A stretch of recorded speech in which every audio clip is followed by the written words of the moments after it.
We are live. So, welcome. As you can see, what's with, okay, first of all, what's with the beaver face? You're supposed to have a shaved face. I told you I am in protest. I am not shaving until she lets me shave this hair I have on my head that I'm not a fan of right now. And all right, Stanley, just for you, we will wait until after Andor to talk about Lower Decks. Oh, shoot. Let me guess, you didn't bother watching Lower Decks again. I'm watching it right now while we talk. We're good.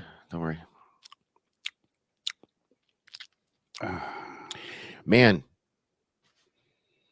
we didn't. Oh, there wasn't. Yeah, She-Hulk's over. That's right.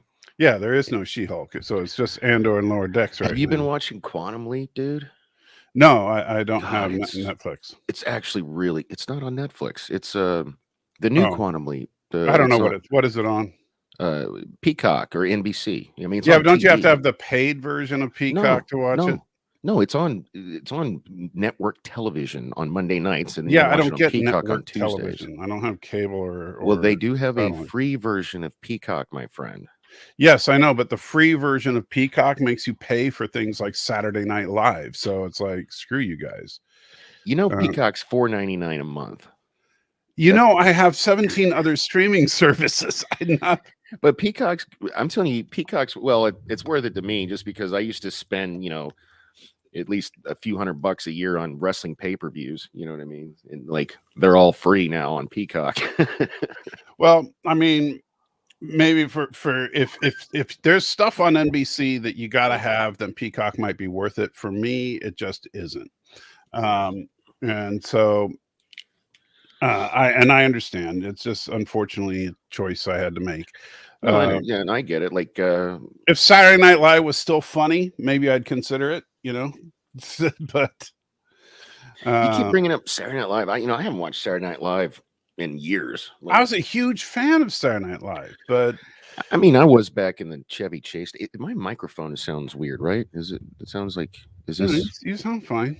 Are you sure? Does this? Yeah. Don't stop messing with it, because then you're going to make it sound bad. Okay. Anyway, so we'll start. Well, let's talk about Andor for a minute. So this is like what, mid-season now? No, this is the final stretch. There's two. I thought there was 12 episodes total. Oh, is there? And this would be episode 7. Oh, I thought there was only 9. So there's 12? I thought there was 12. And let me look. All right. Obviously, our research department is somewhat lacking.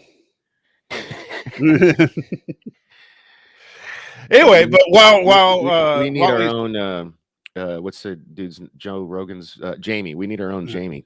So let me say hi to John Gill, Mike Richards, Gorilla. Let's see who else is here. Is my mom not here? Stan Lee, Thomas, of course. Cinnabon is here. Brian McFarland, Eliu. Thank you all for joining us. No, you're right. 12 episodes. Yeah. Okay. Yeah. So, and Cinnabon says, let me guess, you won't get to Lower Decks for 6 hours. Well, it depends on how long it takes Danny to watch it while we're talking, and how well he can pay attention to it while we're talking. So how are you liking it so far?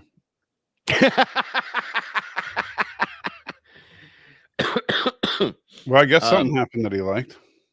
No, I was laughing at you just because so far all I've seen is the where it does the little Star Trek logo, which is cool.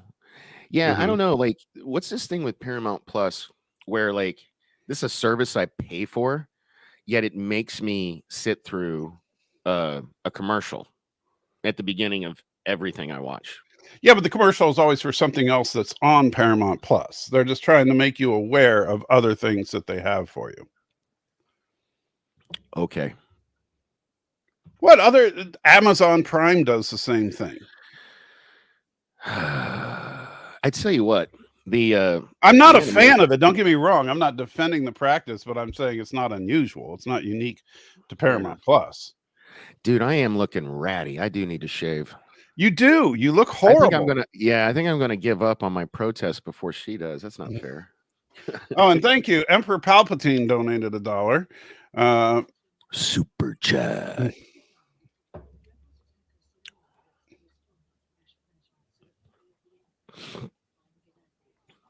What are you doing?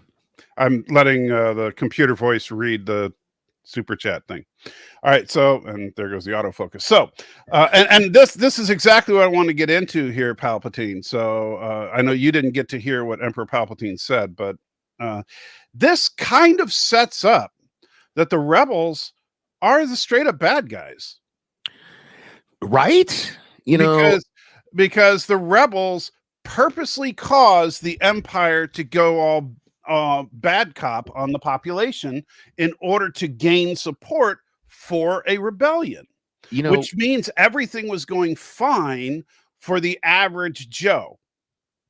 For the average Joe, yes. But how smarmy was that? Gosh. See, I can't hear it, Thomas. I'm sorry. So then what Palpatine said in his message. So let me understand. The rebels attacked us in order to make us respond with harsh punishment. So the people of the Empire who are living fine get angry. Also, the rebels don't care how many people suffer as a result as long as they join them. Yeah, this really does set up the rebellion to be the bad guys. I'm quite surprised that they went there. I mean, we've been saying this the whole time, and that man, ever since somebody pointed out she looks like Nancy Pelosi, I can't even remember her actual name. Mon Mothma. Mon Mothma. I think, how smarmy was that bitch at the party when she's talking to that dude and he's all like, my taste might be like, blah blah blah, and then she's all like Cheshire cat smiles, and they walk off, and she's like, now, but here's the thing. So, John, you're saying that they already said the Empire was oppressive, but think about this: who's saying the Empire is oppressive? The rebels. Nobody else is. The terrorists. If you look at, for example, the closest thing to a average Joe civilian that we have in the storyline is the dude that lost his job because his boss was lazy. And they were all worried about the Empire coming down. But why did the Empire come down? Not because of anything that the Empire wanted to commit evil, but because crime was out of control. So didn't you find it kind of amusing that I forget his name, but the guy I was referring to is Captain Hardon, the one that's got the desk job now. Yeah, when that's what I'm talking about. Yeah, when he got hired, like he's supposed to be all like, follow the rules, straight and narrow, and blah blah blah. And then the first thing the guy's like, yeah, we're gonna lie about here on your application for you to have the job. I actually thought he was gonna walk off. I really did. I was kind of surprised that. Because he wants to clear his name, and this may be his only way to do it. I get that, but I don't know. He struck me. I thought where they were going with the character was just like he has this resolve and play, because he even said we have laws for a reason, we have rules for a reason, or whatever it was. And so to him, the Empire isn't bad. But every turn, how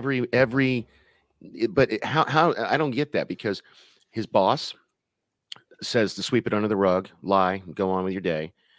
He does the right thing. The Empire comes, ruins his career. He goes to get a job in corporate, not America, but wherever the hell they are, and they lie to get him the job. So it's just like, I don't know. I'm seeing a weird pattern here with this guy. And he has an odd thing with clothing. Stanley was pointing that out too, because first he modified his uniform, and now he made his collar taller. Yeah, and it's like, what's his deal with clothing? I don't get that. He's probably gay. That's where they're gonna go. Wow. Well, I'm not. I don't mean that in a bad way. Just saying, gay people usually are more fashion sense. So it does seem like, I get where you're coming from, John Gill and others, but it really does feel like that the writing of this is more demonstrating that the Empire wasn't bad. that the Empire, for your typical civilian, life was better under the Empire. And the funny thing is that plays out if you look at Mandalorian, where the person who initially contracts the Mandalorian to get Grogu talks about the fact that in every measurable sense, life is better under the Empire than under the Republic. And now we're seeing that kind of play out, and that the rebels are purposely, the only reason the Empire went evil is because of the rebels.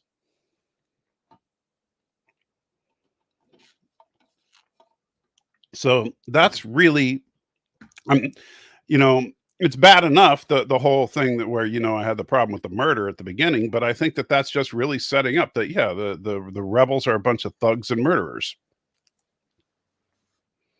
And the Empire really just wants to keep peace and order in the galaxy. And you're muted, Danny. Oh, you're on the phone? Sorry, give me a sec. And so now Danny is, on the phone talking to probably the Emperor. So let's take a look at, let's see. So John says, well, it could actually over several seasons be clever writing to really go through with it. Really like showing two sides. I'm mixed on it though, John, because my problem with Sorry about that. No, that's okay. Is that Star Wars, there are different genres of film, and Star Wars is almost its own genre, and it is your clear-cut good versus evil storytelling. The Empire is evil, the rebels are good. The First Order is evil, the Resistance is good. Whatever. And, the Sith are evil, the Jedi are good.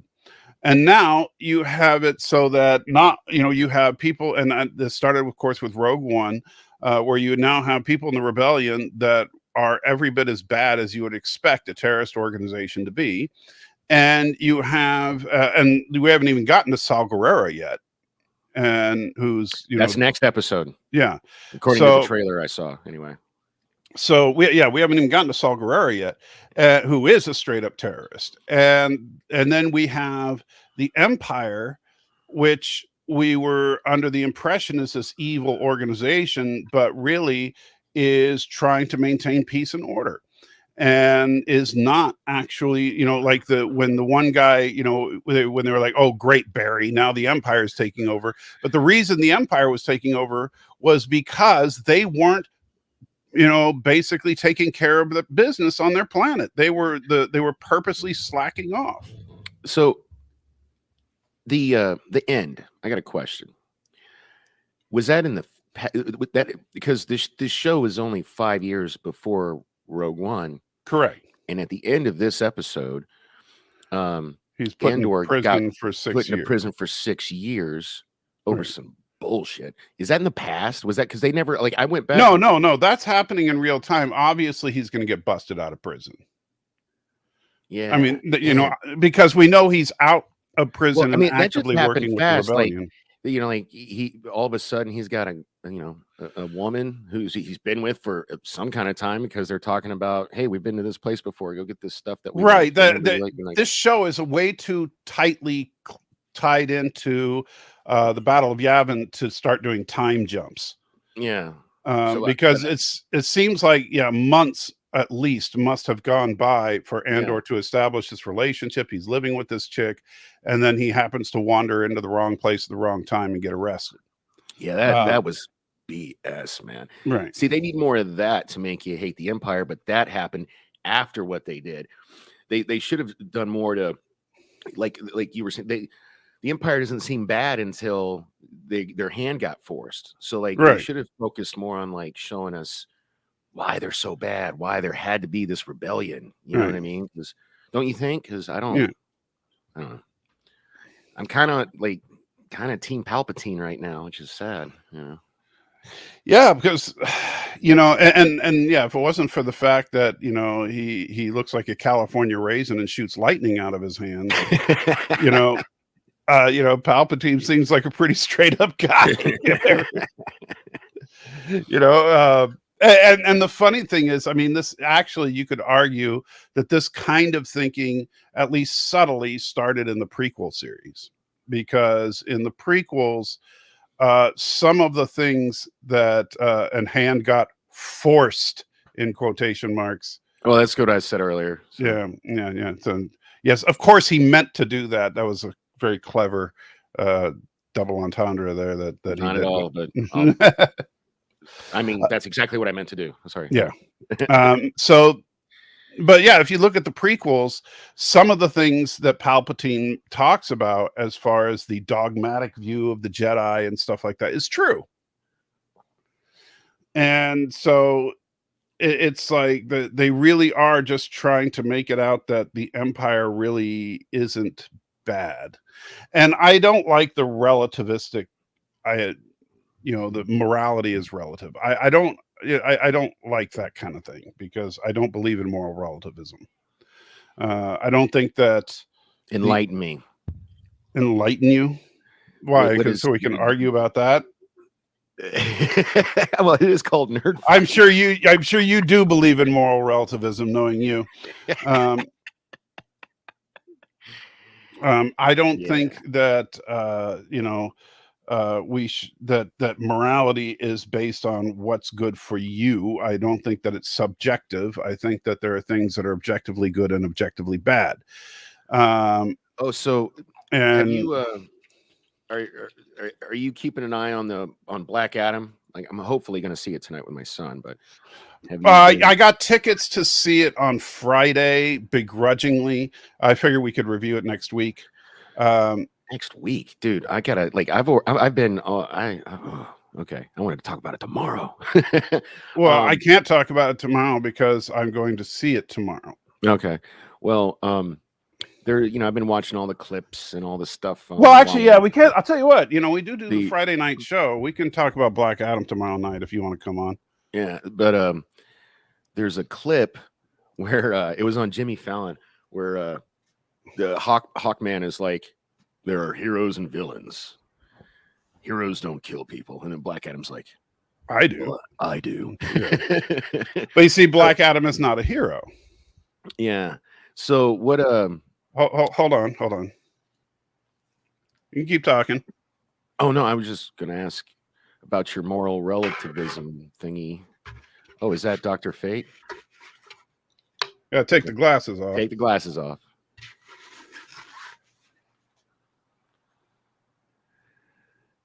Man, it'll look better when you paint it. Well, yeah, obviously. No, it's dope, man. Did you just make that? Yeah, it just came off the printer last night. Nice. This took about 2 days to print. Damn, 2 days? But it's one piece. Yeah, this is all one piece. So, wow. Okay, so you got your printer is big. Okay, that's a solid single 3D printed piece there, man. Yeah, this is this on, because you can see it's because especially the way the chin comes. Why is it two-toned? Is it two different pieces? Because what happened was I got to this point and then it ran out of filament, and the only filament I had to put in was black. So it's still one continuous piece. It's just that the printer, it would be like if you had a sewing machine that switched from gray thread to black thread. Gotcha. Okay. Yeah. No, I find all this. Yeah, I'm going to try to paint it up in the next couple of days. What are you going to like? Just spray paint or something? Yeah, well, first I got to smooth it, because you can't really, if you look very carefully, you can see the lines that up from the printer. Yeah, I can't see them, but I'll take your word for it. Yeah, that's really hard to see unless you're zoom. But like if you're looking at, or I can feel them. So the first thing you do is smooth it all out by a little bit of sanding and some filler in there. Dude, that's dope, man. I didn't know. Then I'm going to print something that big. I really. Then I'm going to paint it gold. Yeah, that is. And I also printed off this stand right here. Really? Yeah. That's awesome, man. Yeah. Hey, so guys, we need your super chats, because I imagine filament like webbing isn't free. That is true. Good filament costs between $15 to $20 a spool, and that is a little over one full spool. What's with your camera? I don't know. The autofocus keeps. I think it's hitting on the mic, or maybe it's because I'm not centered. That's probably what it is. Yeah, it keeps focus. Yeah, I'm gonna have to. What I'm gonna probably end up doing is turning off autofocus because that's getting annoying. Oh, I can't do it right now, but I'll do it for the next. Really, you're gonna do it again? No. The camera. Oh, the camera. I thought you were talking about. Yeah, your camera's. Come on. Why don't you? Hey, turn off autofocus. How about that? There's a. Well, I don't know how, so I'll have to. There's a little button at the bottom called Settings. Here in StreamYard, you click on that. Then you go. The StreamYard settings won't control this camera. Oh, what kind of camera is it? Logitech? No, it's a Canon. Oh. I mean, I have a Canon DSLR, but I don't have like all my webcams. All three of them are Logitech. So. And thank you, BK Dan, with a super chat. Super chat. Filament fubbed starter. I'm not sure what the fud is for, but probably a typo. Just you don't have to do a super chat. Just throw in the chat what that was supposed to be. Or you could do another super chat just because that would be because you ever listen to the Spider-Man Christmas album? The Spider-Man Christmas album? Yeah, it's like joy to the world that I just saved. It's from Into the Spider-Verse. It's got like I don't remember. Oh my god! I love it. Since that movie's come out, it's like become a new Christmas staple. Is listening to that album. But there's a funny song where the Miles Morales Spider-Man, he's encouraging people to go to a GoFundMe page to help him pay for his webbing. That was the reference I was making earlier. Oh, okay. Yeah, I'm wondering if it might be that, John, the fund. There we go. Oh, okay. And thank you once again. Another $2 super chat. Well, thank you, BK. Thank you, BK Dan. Thank you very much. But yeah, so the once I get good at making these helmets, then I'm going to probably start selling them on eBay. How durable are they, though? They look delicate. No, it's not super delicate. But I wouldn't throw it on the floor. But let's say you turned around and happened to knock it off and it fell on the floor. Would that break it? It would probably survive that. Okay. All right. Yeah. Okay. It would have to hit something just right for it to not survive. The main thing is like since it's laid down in layers, if it hits something right on the layer, kind of like splitting wood, you could split it by hitting it in the layer. Okay. But that's one of the reasons that after you print it, you sand it, you fill it, you paint it, and then, what do you mean fill it? You put filler in there in between the layer lines to help. It makes it stronger and it makes it so that it's smoother. And how thick is it? It's the actual. It's probably about 5 millimeters thick. I was going to make. He wasn't. Yeah, he's not talking about that. Jeez, that would be a whole lot more than 5 millimeters. A whole lot more than 5 millimeters. Anyway, so yeah, I just killed an IKEA candle holder 2 hours ago. Yes. So what would you say? Is your 3D printed material tougher, made of sterner stuff than IKEA furniture particle board?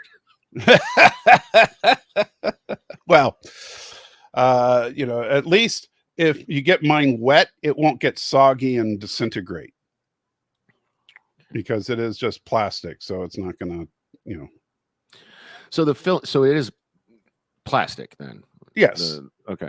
The way that the 3D printers work is basically you take a spool of plastic. Like if you look carefully right behind me, you see these looks like strings on the wall. Yeah. I see That's those. actually those containers on the shelf there are filament, and it's going up and over to the printer. Oh. And so the filament is about 2 millimeters thick. I know you hate millimeters, but that's what they do it in. It's about two, it's actually one point. No. I do not hate millimeters. I do not hate the metric system. I hate that to this day, America doesn't use the metric system. That's my issue. Gotcha. Okay. Yeah. So the filament is 1.75 millimeters thick, and then it goes into on the printer. There's a part called the hot end, and it's literally it heats up to about 210 degrees centigrade, which is really hot, and melts the plastic, and then pushes it out of a nozzle. Look, not to be a stupid American, but I am. What is that roughly in Fahrenheit? Oh, it's a lot. I don't know. Let me see. Sorry. No, that's okay. 210 C to F. 410 degrees. Holy shit. Wow. Yeah. That's like the oven. Okay. Yeah. Well, it's enough to liquefy the plastic. Okay. And so and then it pushes it through a nozzle, almost like a birthday cake icing thing, except much, much smaller. And the nozzle is only between 0.4 and 0.8 millimeters thick, and it lays down the plastic through the nozzle and layer it up until you build up whatever you're making. That's why it takes so long, because you're only laying down like, a quarter of a millimeter at a time. Oh, And wow. so something like that is thousands of layers. Right. Okay. And yeah. And yes, Sci-Fi Sit Down, I am now in charge of the fate of the world because I have Fate's helmet. And so, man, I'm actually really looking forward to watching Black Adam because Pierce Brosnan. I love Pierce Brosnan. He's like so Kadish. I wish Kadish was here. He and I have talked about so Pierce is Kadish's favorite Bond, but mine's always been Roger Moore, and I think it's because when you get in, and then obviously people older than me usually say Sean Connery. I think it's just kind of whenever your jump in point is, or actually no, I think Kadish's favorite was Dalton. Gosh, now I wish he was here. I don't want to misspeak. All I know is it's not Roger Moore, and because the first. And the funny thing is being older and looking back, the Roger Moore ones were the kind of the hokier, spaceship to the moon, unbelievable. Right. They ones. went full on cheese with Roger Moore. Yeah. But I mean, he also got to bang Grace Jones, so there was that. Yeah. Well, I think that if you look at the Bonds, you have Sean Connery, Timothy Dalton, and oh gosh, I can't believe I'm forgetting his name. The current Bond. Daniel Craig. Daniel Craig.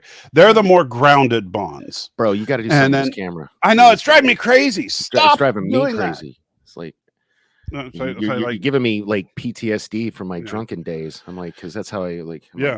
But the so those three are kind of grounded, where Pierce Brosnan and Roger Moore were a little cheesier, but Pierce wasn't quite as cheesy as Moore. Really? I don't know. That's my I like the Pierce mostly because of the Nintendo 64 game. But, I like him as Bond, but I would actually. I think there's an argument that could be made that he's the cheesiest of them all. I mean, come on, some of the lines he said are cringe worthy. Immediately, the second you hear him, you're like, oh god, just like, oh god, really. Well, all the Bonds have had really pretty cheesy one-liners. Although Daniel Craig had the more serious one. Yeah, I would say. He was the least cheesy of them. I would say go Craig to Connery, and then everybody else is pretty much on the same. No, I would say Dalton is less cheesy than And also, I mean, if Okay. you want to throw George Lazenby in there, but George Lazenby He did one movie. Yeah. Which is too bad because it was, that was like one of the most emotional Bond movies. Yes, Stanley. He Yeah. had. And fun fact, that's why he wasn't Bond earlier. Yeah, because he would have been Bond during the Dalton films. Yeah, but he was doing Remington Steele, and he was actually. There's some really there's a I love YouTube, man. There's a gold mine of stuff. You can go down these rabbit holes. There's some really cool. I don't want to mess it up because I don't remember the exact details because this was back when I was a drunk.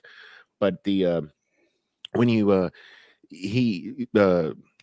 Brosnan talks about how he actually was on set with Roger Moore and because they were friends and they were basically trying to groom Brosnan to be the next Bond.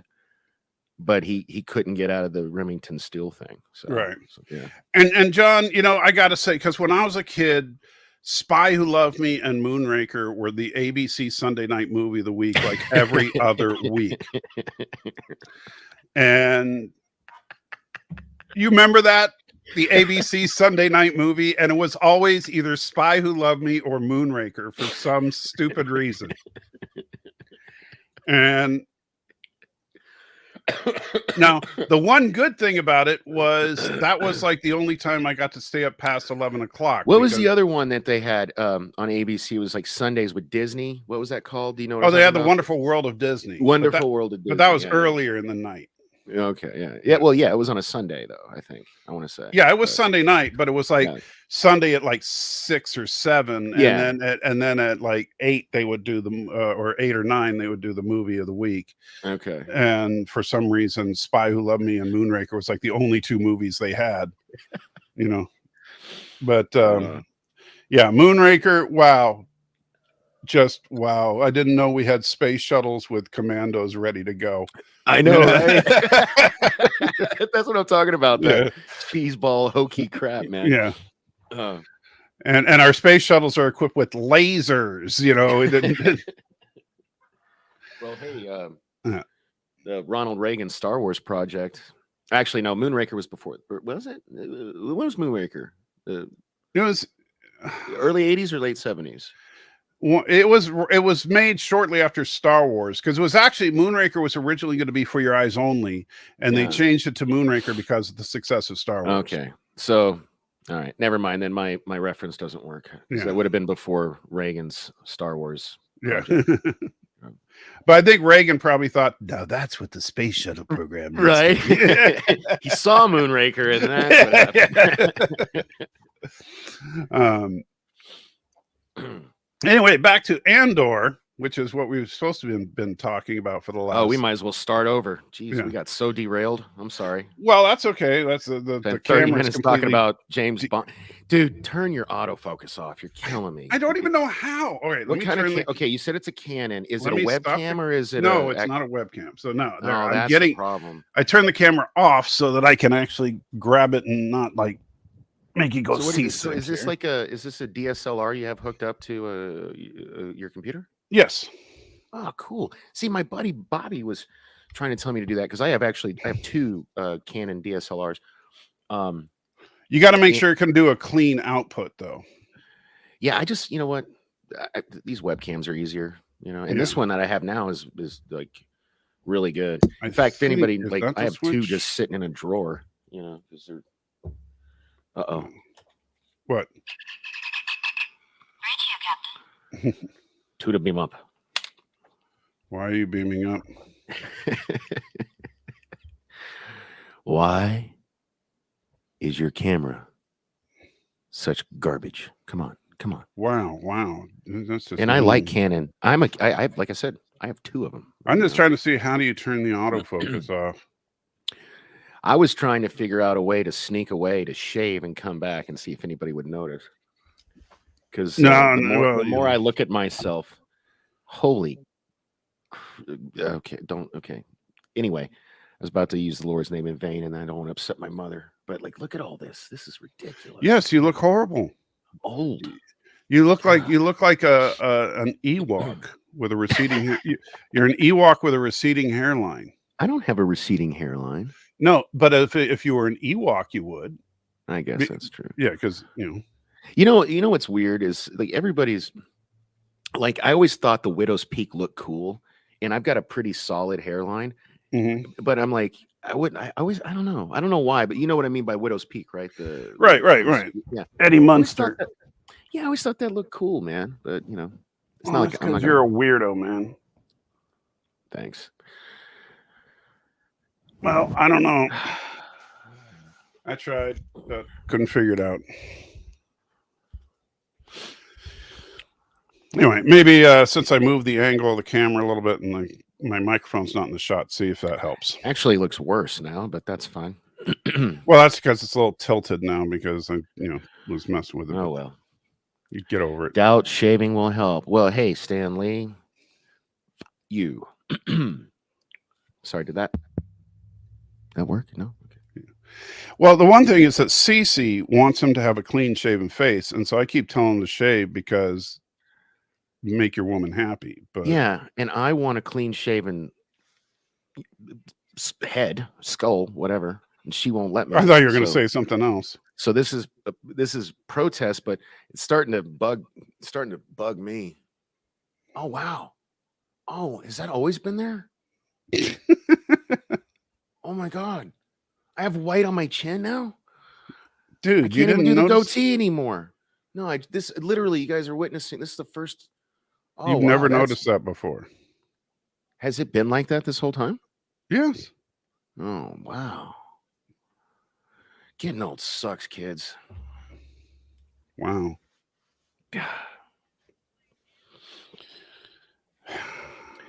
I don't get the point of this episode.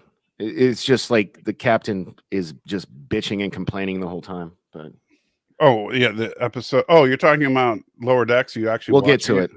Well, yeah, I got like only 5 minutes left. I mean, we've been on. I told you I started watching it. Were you actually able to follow what was going on? Well, maybe not. Maybe that's why I think all she's doing is bitching and complaining. But we'll talk about it when we get to it. We still we need to circle back to Andor because there's a lot to talk about. We still haven't touched with Andor. You know what I mean? Well, hurry up with your 5 minutes left, and then we'll talk about Andor. I'm multitasking, bro. We can talk now. Come on. Okay. Well, what was it that you wanted to talk about so bad? My big thing is that they make the rebels look like they're the bad guys. Because they are. No, I just was. I think it's beat up. I'm curious to see because we obviously know what happens with Rogue One, but I think it's beat up. They're like they want to like that Vel, I think was her name. Oh yeah, they want to kill him. I got the orders to kill Andor, and I'm like, the fuck, man! Like these guys are straight up murderers and thugs. Yeah, like how am I supposed to cheer for these people? And you're out of focus again. I know. I don't know, man. I don't know. I'm sorry. Here, maybe I should. If you know what, it's dark in here. That might be what it is. Let me turn the lights on.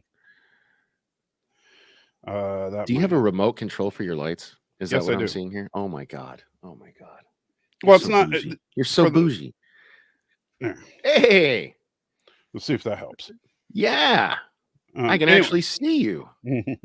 Your hair's not quite as on point as it usually is. I know. Well, it's because the headphones. So Yeah. There we go. Is your hair like naturally like curly? Yes. Curly. Yeah, that's cool, man. Ridiculously so. But anyway, jealous. I wish. Anyway, but like Cece, if you're watching, I love you, baby.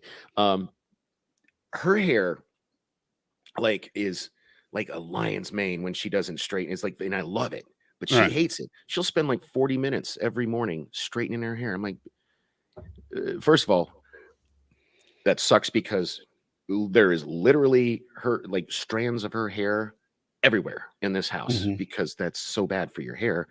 And it just like, I don't get why people just don't embrace their natural beauty, man. I tell her this every day. Gorgeous first thing in the morning, right out of bed. You don't got to spend 45 minutes in the bathroom doing your hair and painting your face, just Right. tie it back and go into the world. You And know what what I does mean? this have to do with Andor?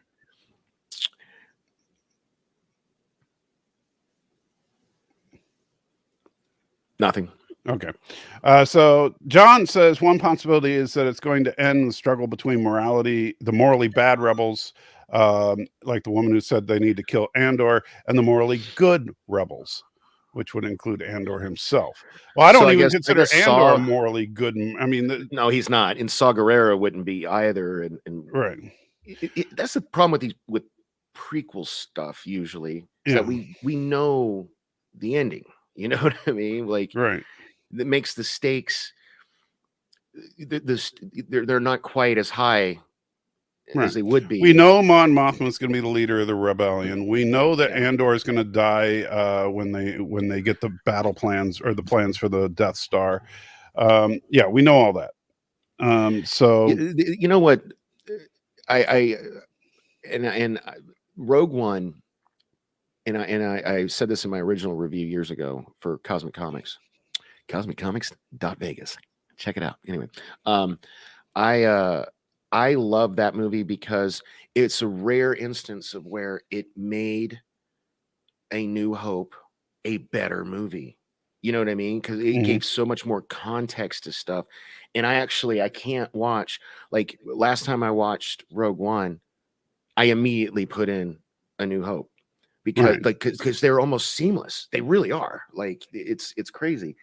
And there's actually, if you just want to watch like the last 10 minutes of Rogue One and the first 10 minutes of Star Wars A New Hope, somebody's done that on YouTube. And I've done that a bunch of times because it is like, if you just take the, credits and stuff out, it's like the ship is flying and then it starts A New Hope, Yeah, like same ship, getting shot at. And you understood Vader's motivation more. You understood why he was so angry. You understood why he knew you were lying. Like, you know what I mean? Like, he's like, I just killed 100 of you sons of bitches like a minute ago. Don't you tell me? It was like, most prequels don't do that. Most prequels kind of devalue. I would say Rogue One did a good job of at least fitting there. Wow, and I think it really is. No, I do think best. It fits, even though, you see, like, for me, it didn't add a bunch of context, because all Rogue One does is extrapolate on a sentence from the opening crawl in New Hope. Because in A New Hope, it said that the rebels had their first victory against the Empire, and they stole the battle plans for the Death Star. So what is Rogue One? Them getting that first victory against the Empire and stealing the battle plans. Although, if that's the first victory, then what was raiding the place and stealing the the payroll? This is the problem with prequels, man. Right. That's what I'm saying. Although, so here's what I'm hoping, because the jury's still out for me. I want to because of how much I love Rogue One, because I really did. I mean, like, it was my. Yeah, I know you love that movie. Yeah. I want this series to be good, and I want it to be where, like, I could watch this and then I watch Rogue One and then I watch A New Hope, and it's like a seamless story. But I'm not feeling that right now. Like this whole curveball they threw with him going to jail for going to the grocery store, and like, why? Like, we have no idea. Like, I rewound it a couple, like, how many months? Like, because they tell you it's a new. I was like, oh wow, new world, new Star Wars world, wherever he was, Right. but no time reference of like how much Right. time It's passed. not like 4 and he didn't have BBY like or he didn't have like a full beard. So I'm like, I mean, so either he's still shaving, or like it's not a lot of time has passed. I mean, I don't know. It's just, and was that a new girlfriend he had, right? Yeah, that was somebody totally we'd never seen before. Yeah.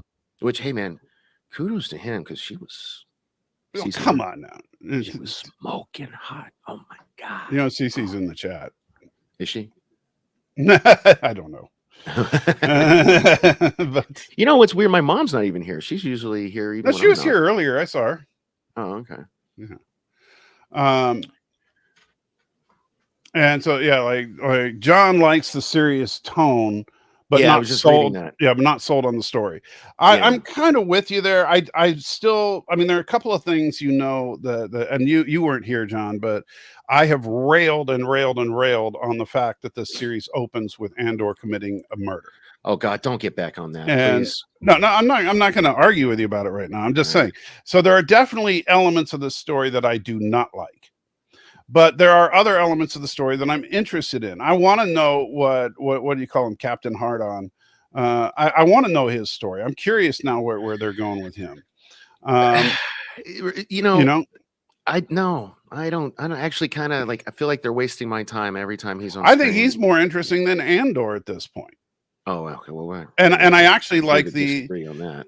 I like the chick that works for the Imperial security. Dude, no. Now she's the most fascinating character in Mhm. my opinion, because when that dude tried to see, that's another part when you talk about. That's why I miss you having the screen thing where we can follow along. I know I've been lazy.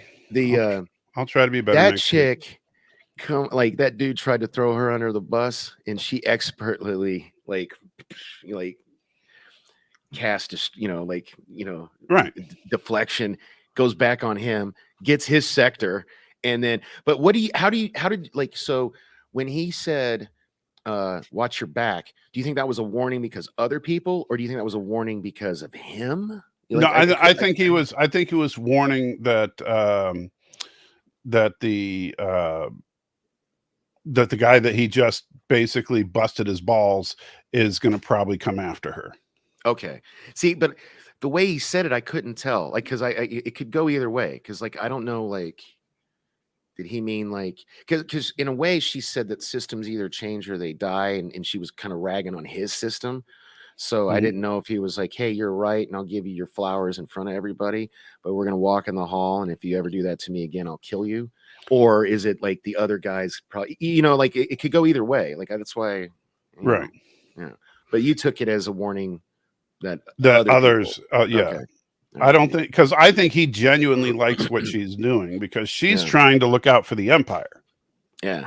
No, she's like employee of the month for sure. Like, Right. But she, and that's like with her and Captain Hard-On, they want to do things right. Yes. And they get, and both of them get stepped on by others for trying to do the right thing. But this chick handled it better. Right. For sure. Well, I she mean, obviously, yeah. I mean, I was that was probably my favorite part of this episode was that scene where she's just like sitting back, letting him do his thing. And she's like, it was almost like she had a well-planned trap for him. Right. She was just waiting for him to finish. Yeah. Yeah. Yeah. Because he thought he had all the goods on her. Yeah. And everything he said was true. So do you think he's like a rebel spy, like some rebel scum, or do you think he's just bad at his job? I don't know. I'm sure at least one person there is rebel. Yeah. But I don't know. I think that it's interesting that they've been spending so much time with this group and they seem isolated from everything else. Like, because when none of these people interact with any of the, like, none of them interact with Mon Mothma. None of them interact with Well, I mean, they're military, she's Senate, you know what I mean? Right, but I'm just saying there's no interaction between this group of security people and anybody else in the show. Now, what I'm thinking is eventually she's going to hook up with Captain Hard-On. You think so? You still think he's going to become a rebel? No, I'm not necessarily convinced Captain Hard-On, because the way he was in this last episode is he seemed very sympathetic to the, like his whole thing is law and order. And if you believe in law and order in a galaxy far, far away, you believe in the Empire. Here's where they lost me, though. The dude, the dude interviewing him for the job is holding his thing. They're right, they're talking about laws, like, or there is no small job at whatever, and then we got to learn this dude's name. Captain Hard-On is just starting to get offensive at this point. But he, and then he's like, yes, there's laws and stuff for a reason. And then he tells him why he had the thing on his record.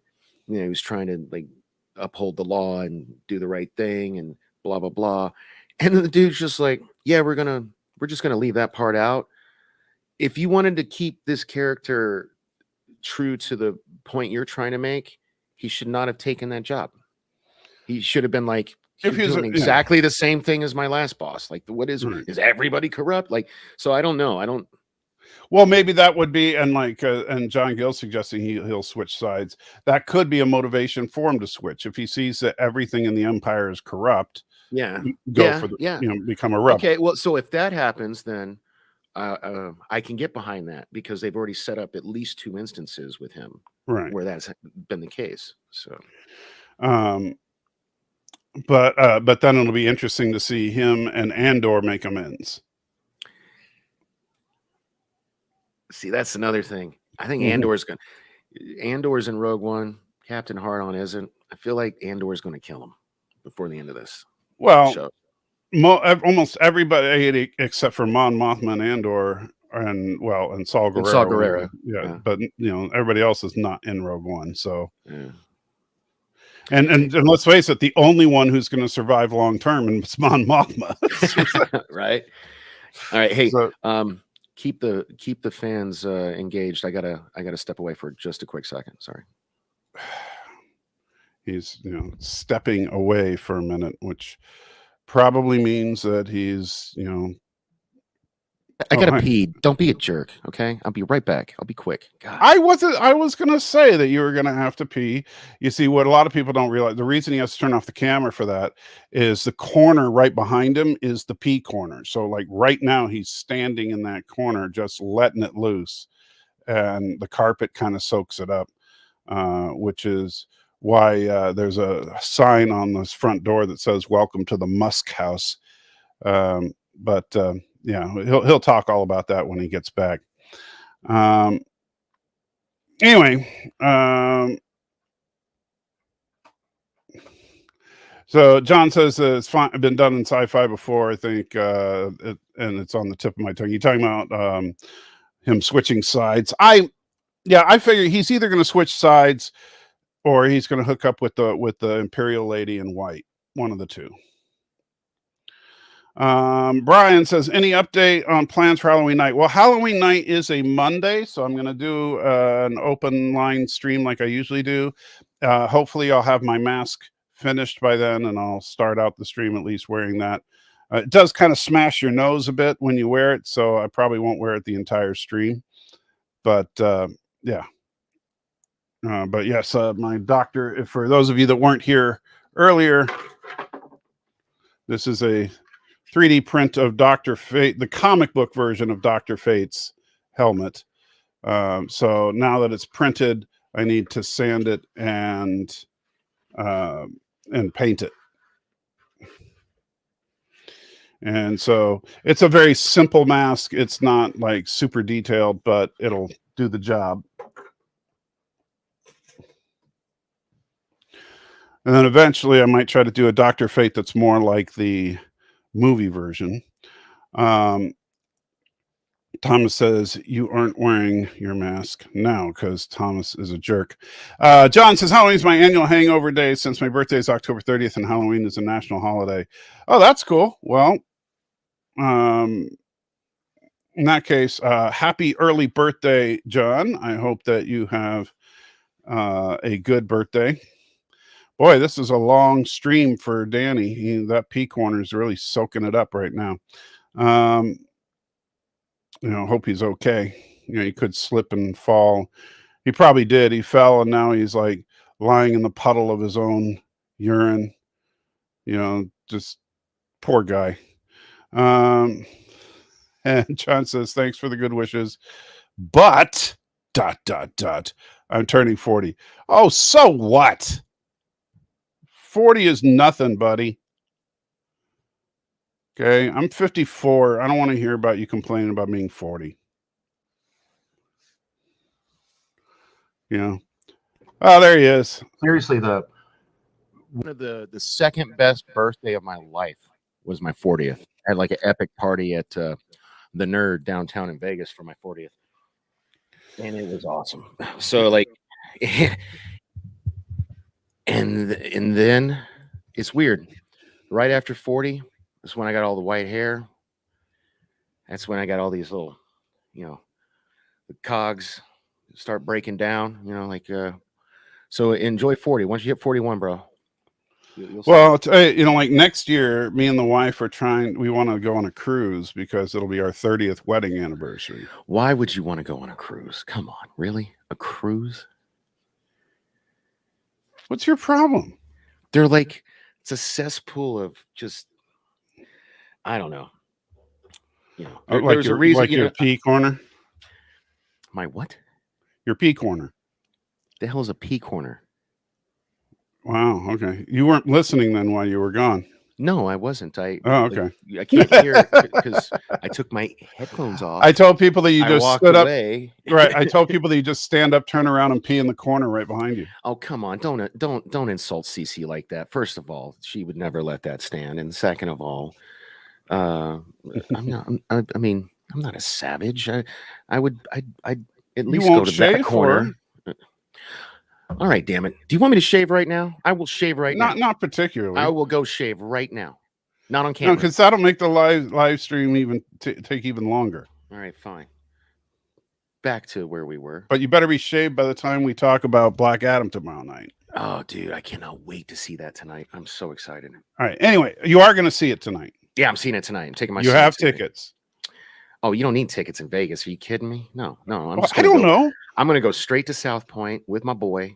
I'm going to walk my happy ass up to the counter. And they're going to say, sold out, son. Nah, man. You don't understand. In Vegas, it's going to be on like every screen in that theater tonight. Like I do this every time. Like everybody, for all the big movies, even like No Way Home. And people in other states always freak out over that. They're like, man, I bought my tickets months ago. And I'm like, yeah, I don't have to do that. Well, one thing I do like, though, is the theater that I go to has reserved seating. And yeah, I mean, well, basically they're all like that now. So you just go in, you get to pick out, they have the little screen, pick your seats. Well, some, like we still have a couple theaters in town that don't, where you just buy your ticket and find a seat. But thank you, Brian McFarland. Hello there. He's just lying. It's okay. Your beard looks like I told you look like an Ewok with a receding hairline. That's all right. Yup. Nub. Where are you going? He's running off again. Probably I don't want to blow my nose on screen. Give me a second. Yeah. So he's blowing his nose and throwing that in the pee corner. What the dude? I can hear you when I have them on. Yeah. So I heard that. Yeah. So now you got a pee and booger corner. Hold up. Look at this. You guys see this shirt? Yeah. I got that word and this word. Just in my clothing alone, I owe this man money. It's terrible. Yeah. All right. So anything else about this episode jump out at you? Because you said there were a few things you wanted to. Oh, gosh, I missed the structure we used to have. The party, like where she was talking to that guy. Was that a family member? Was that an old high school friend? It sounds like it's like an old school friend, and she's trying to recruit help for the rebellion. But she has to be coy about saying it openly because if he's a loyalist, then she screws herself. She looked so like the actress playing Nancy Pelosi's like just doing a really good job. Because it's Mon Mothma. Mon Mothma. She looked so like, as that dude was talking, thinking he was offending her. She like. It was good because she did a good job of like acting like she could hardly contain the smile she wanted to explode from her face. You know what I mean? Right, because now she knows that she can get him on her side. Yeah. He'll probably be a big time player in the rebellion coming up. So, but then she also, her husband, however, she can't trust. Right, and I like that. She's like, he knows nothing. He cannot be trusted. And I'm like, why is she even with him at this point is my thing. Because like Right. that's like that movie Sleeping with the Enemy. It's like, what is the why? Like, you know, Yeah, your that kid, doesn't you make know, a lot of sense. Why yeah. she would stay Unless it's some kind of like political power thing, like a Game of Thrones thing. Maybe it was like an arranged thing. Like I would like a little bit of explanation there, you know, like right, just because it seems just a like it would be a lot little, easier if they just divorced, because yeah. he doesn't like her, her daughter doesn't like her. Obviously, if they knew what she was up to, they would probably spill the beans on her anyway. Yeah, they're clearly, you know, polar opposites politically, I guess, for lack of a better way of putting Right. it, you know. So, But yeah. she's an actual senator, so that's a big deal. You know, like it's one thing to have political disagreements with your spouse. It's another if one of you is a senator. Right? And a senator, not just a senator. We're not talking like some piddly ass like American government. This is a galactic senator, you know, galactic. Yeah. But she's also trying to get the rebellion going. Although she's not very happy with the fact that they raided that Imperial bankroll. Dude, it's like, oh, you don't watch House of Dragon. Never mind. This scene, it was funny because this scene reminded me a lot of a scene from a week or two ago in House of the Dragon where Alicent was mad at that little mousy POS that killed a couple people for her. And she was like, I didn't want you to kill people. But like, thank you.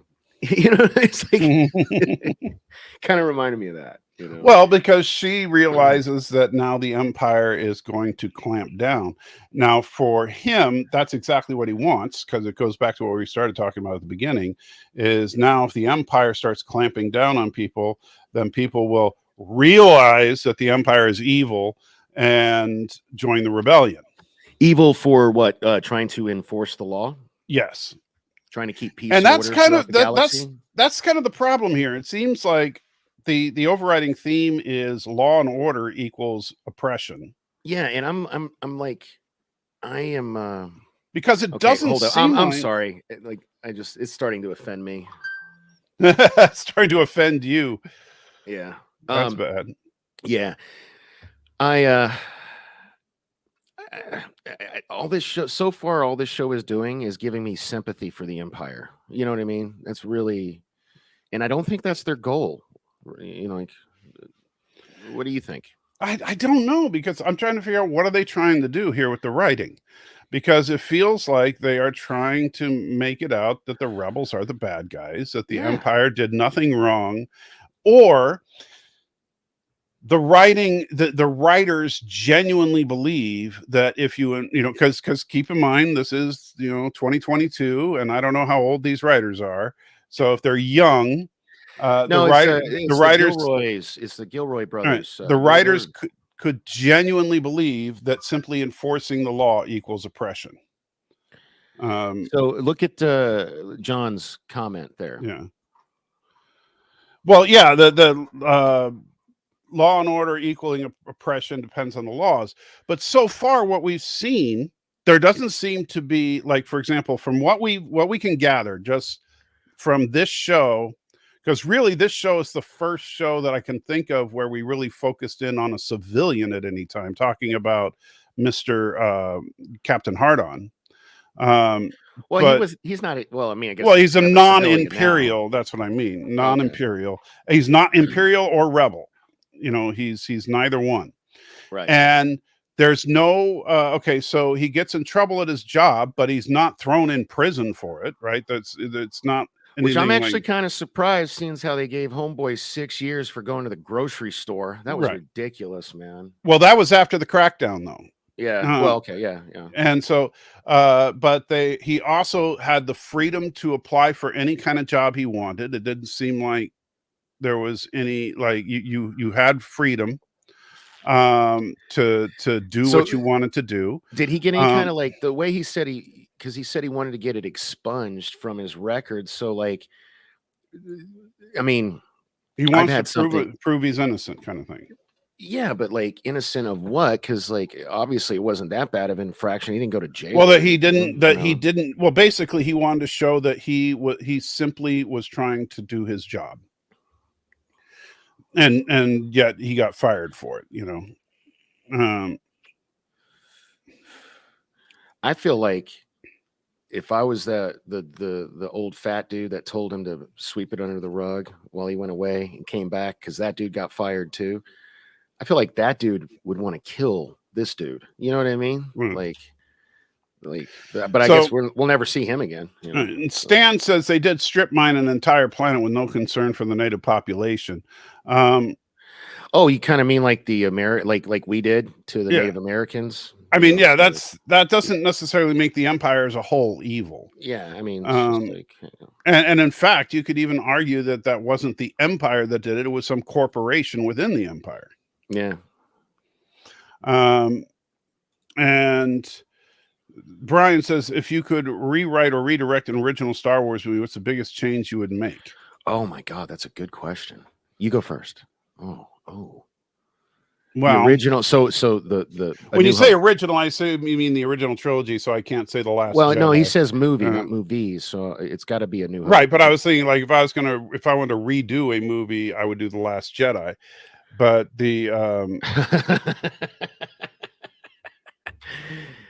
Are you trying to trigger me, bro?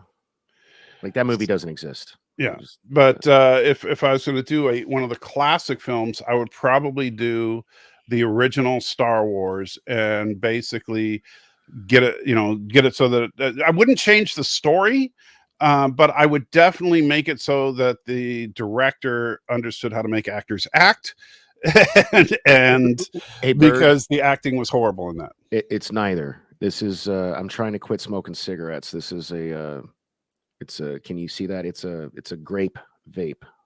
It's nicotine. It's not weed or crack or whatever you said.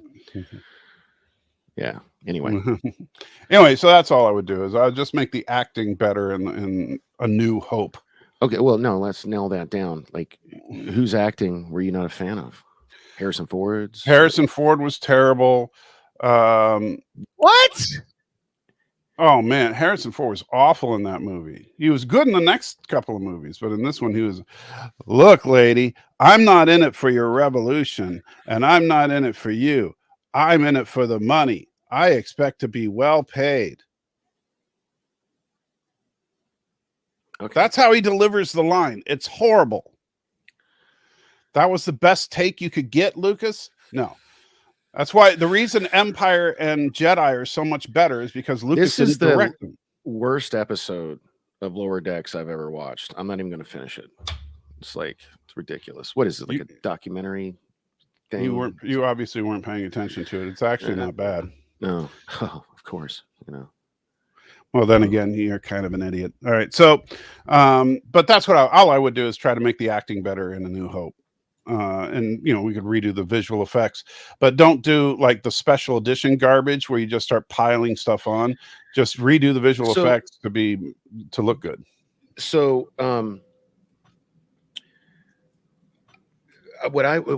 so if we're talking about A New Hope, throw that back up again. What was the biggest change I would make? That was the question. It was the biggest change I would make. Vader needs to be more of a menacing badass like he was in Rogue One. That's why I say Rogue One made A New Hope better, because Vader was just kind of seemed like a grumpy old man until I watched Rogue One. Mm-hmm. And then I'm like, oh, he's a pissed off badass. You know what I mean? So it's like, that's what I would make Vader more, instead of just choking out his minions and stuff like that, I'd show more of him being an oppressive, killing innocent people, maybe, killing kids like he does. And you want to watch kids die, I see. No, I never want. I don't want to see it.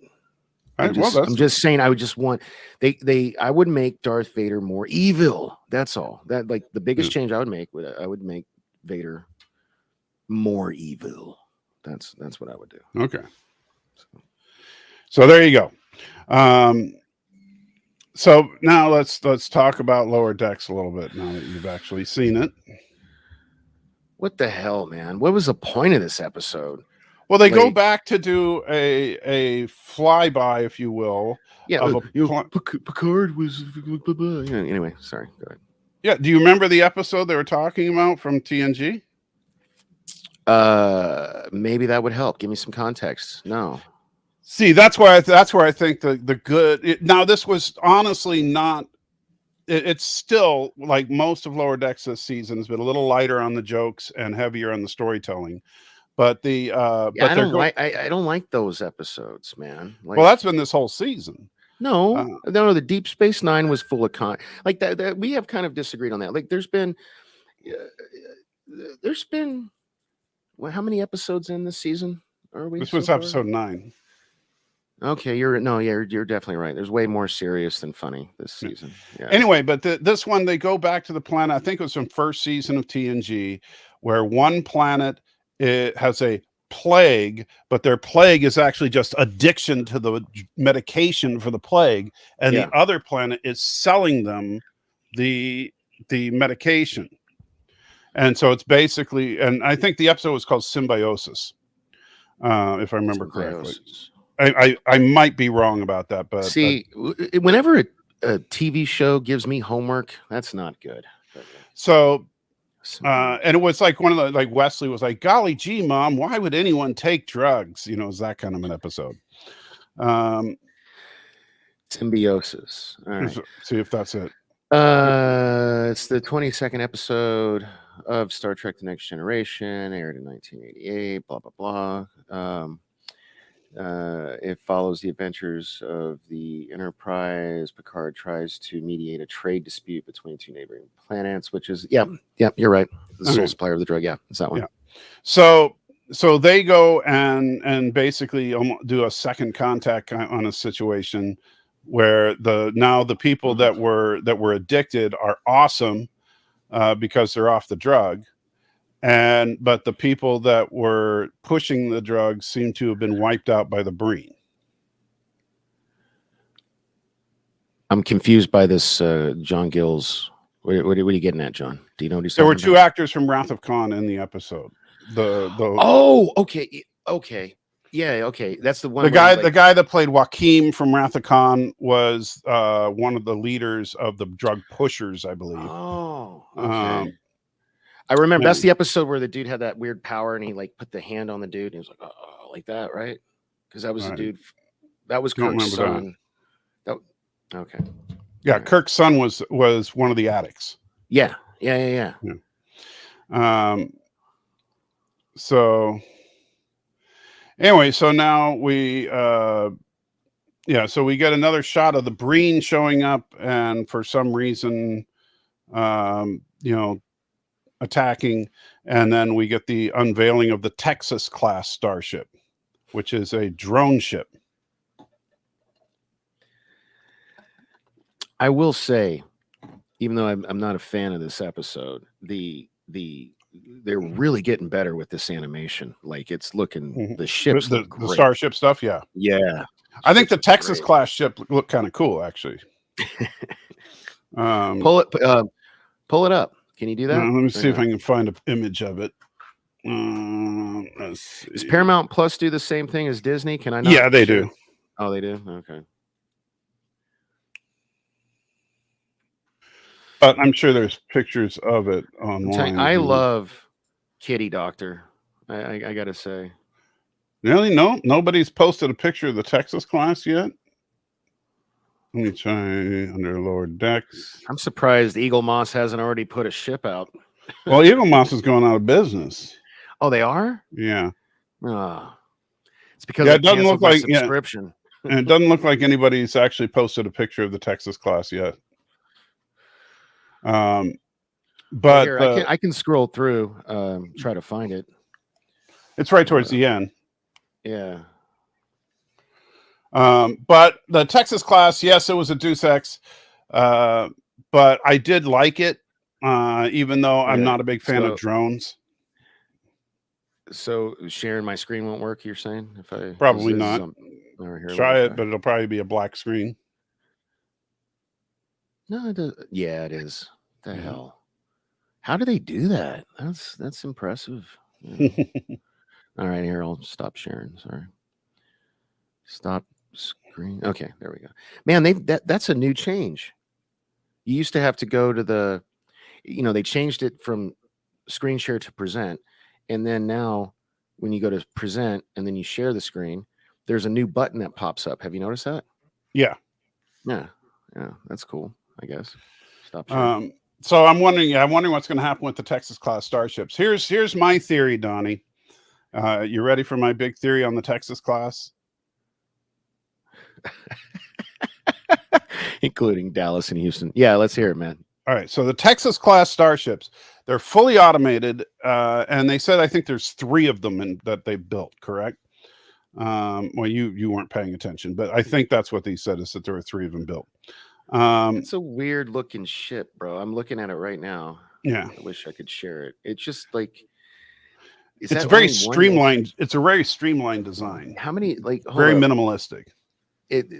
I'm trying to see. It looks like it only has 1 nacelle. Is that right? No, it has 2. No, there's only 1 on the side. Really? I'll have to look at it again. Let me see. You go to Lower Decks. Can you see my? No, you can't. That's right. No, but I can go back and look at it myself. 2403. Minute 20. Like 2403 into the episode is a good shot of the ship. And no, that's not the Texas class. That's Vosh's ship. Go back. Okay. The Texas class is like at the 20-minute mark. 20. Let me see. Damn, this Cerritos, is that right? Yeah, looks good. Oh, and looks like, there we go. We got a picture of it thanks to Bird O'Prey 5. Thank you, Bird. What? Bird O'Prey 5 sent me this. Here we go. Oh, okay. Oh, that kind of looks like the NX. Looks like the Enterprise from Enterprise, kind of. With the dip in the front. But it's a pretty badass little ship. Okay. What's the one I was talking about? The little. That one is Vosh's ship. Remember Vash? Yeah. Well, she and Picard, she and Mariner go off adventuring at the end of the episode. Yeah, I mean, like the little bit of a. I liked how, like, clearly there's some lesbian love tension there. That's what you like about it, really? Anyway, so Mr. Trent, stop. You're stealing my thunder.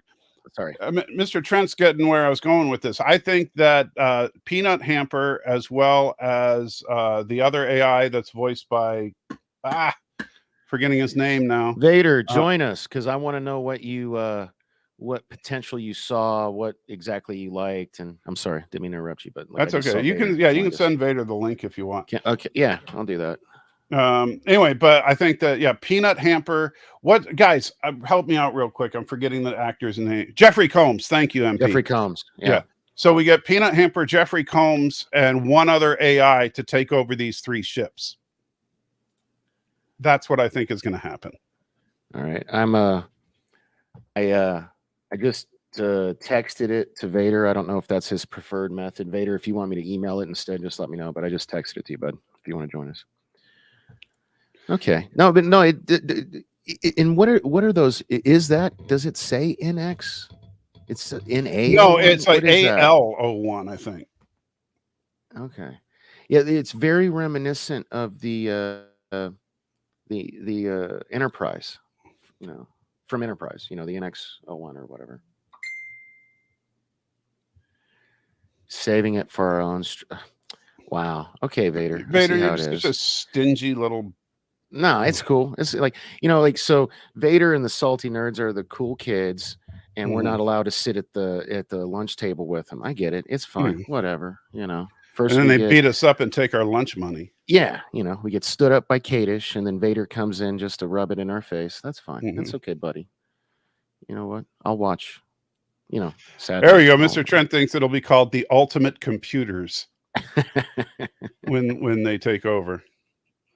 But I like the design. I think that might be where they're going with it. It makes sense. And that is a very Star Trek-y kind of plot. Yeah. Brian, to me, it looks more like the Equinox than than the NX, but Really? I think so. It's about the size of the Equinox, I think. I don't know. But- It just looks to me. It looks like a more sleek, modern version of the NX-01. Like That's because your brain doesn't work right. what the hell, man? You don't got to insult me. Come on. I'm not. I'm just Defiant? No, Stanley. It looks nothing like the Defiant. Are you out of your? Come on. And John says, I'm drunk enough now to record my She-Hulk season 1 review. Oh, hey, John, if you want help with that, just hit us up. How you doing? It's twerking. Hey, Just man.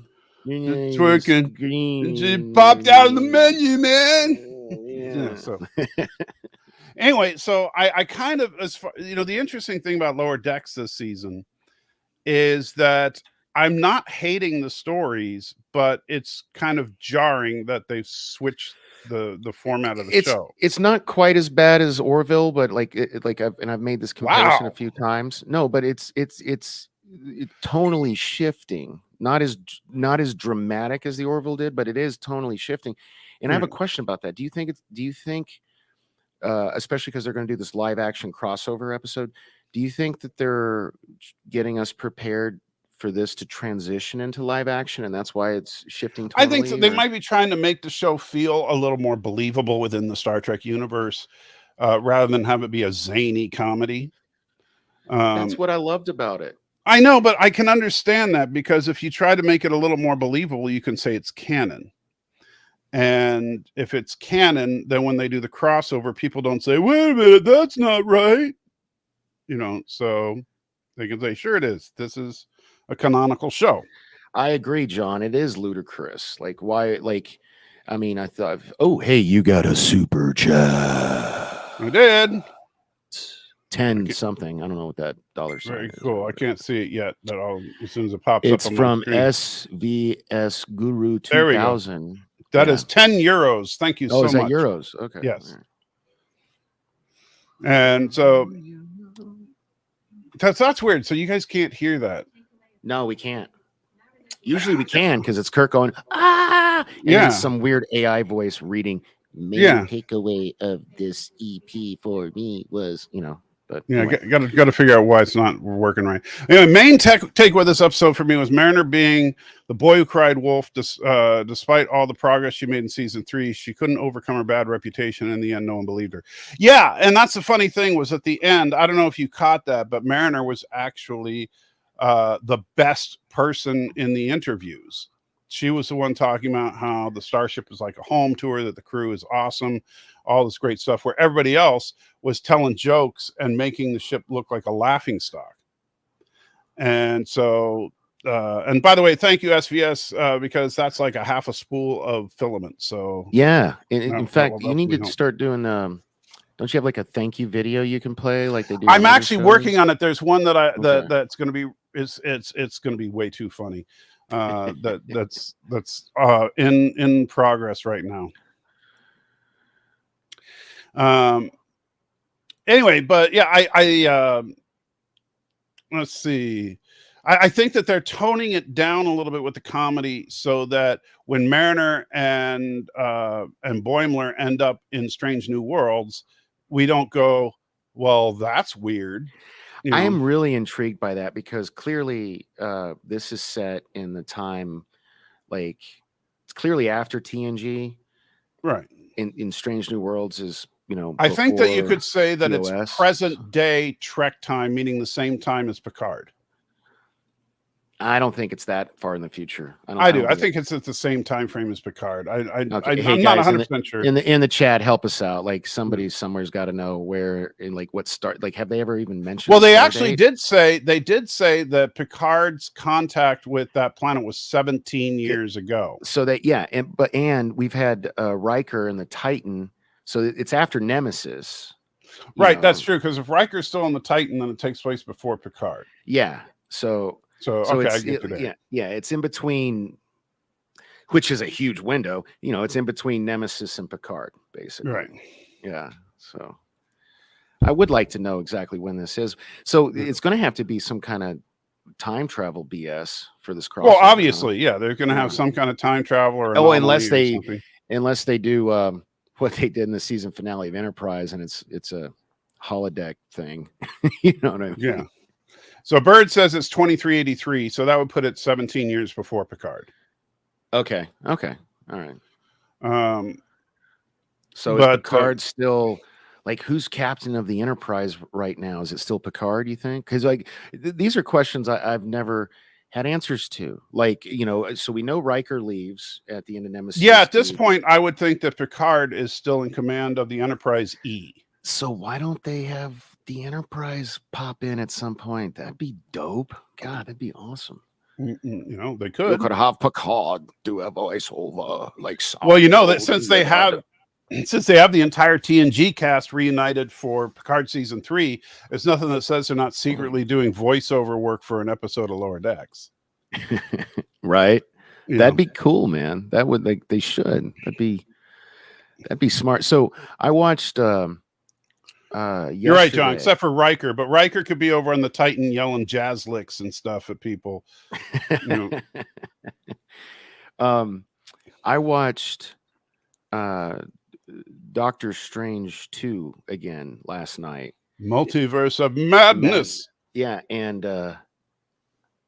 man, Patrick Stewart is just old. Yeah, I like just, and I don't get it because I just watched this interview the other day with Shatner, who's way older than he's 10 years older than Patrick Stewart. Yeah.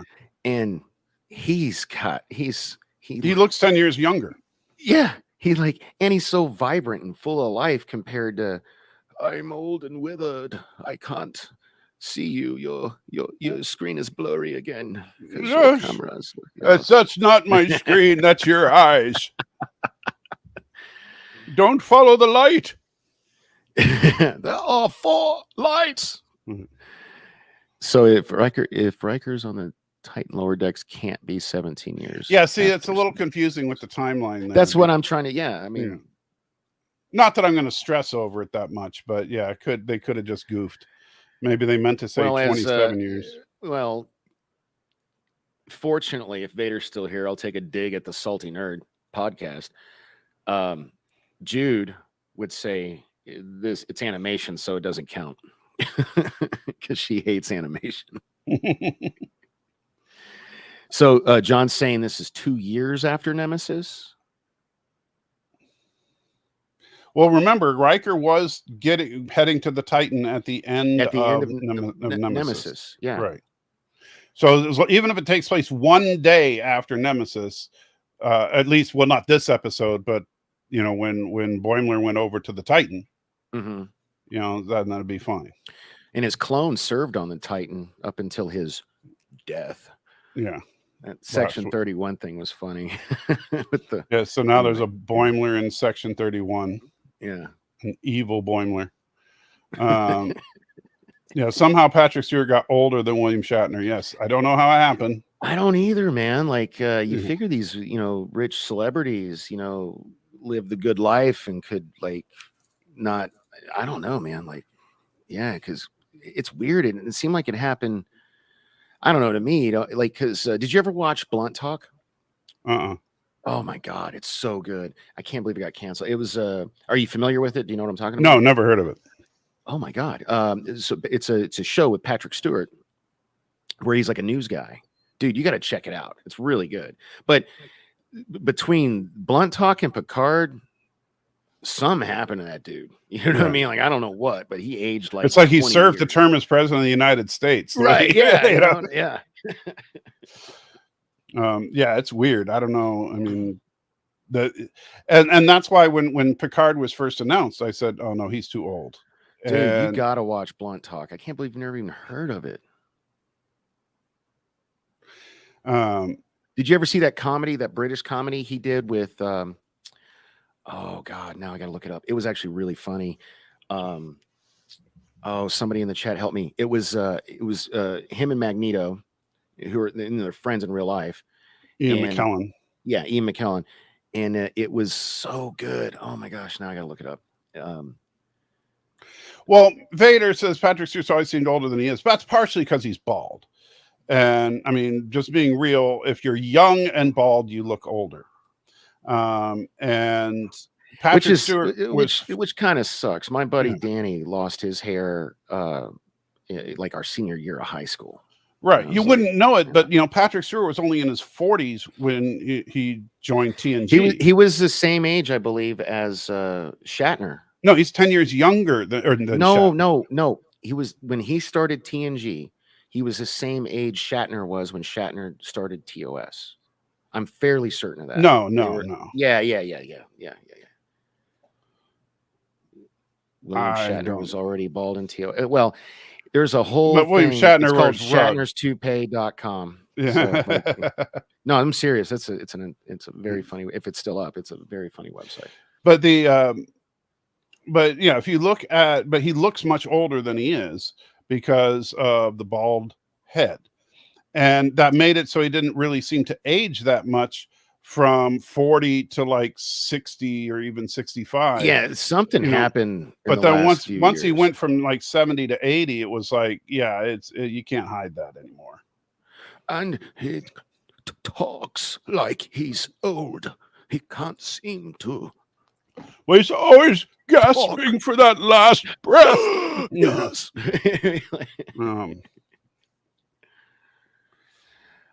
Well, Bird says, I'm pretty sure my hair loss helped my career. We're not talking, well, different kind of hair. First of all, I don't know what his career is unless he's in porn.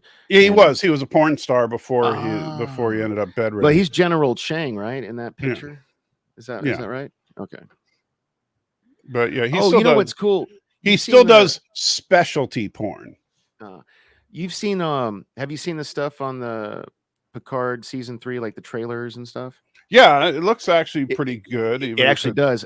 Isn't it cool that like Christopher Plummer, who I think that's his name, who was Chang, his daughter's the main villain, like his real life daughter, not the character's daughter, is the main villain. Yeah, but I want to know what's up with her. Like, other than her bad hair, I don't know. Yeah, you know that she seems to be.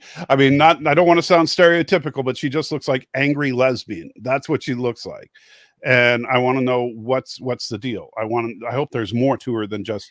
Wouldn't it be funny? Because the big rumor is that there's going to be a reveal of Picard's son in the episode, and all the talking heads online are like she is Picard's son, and.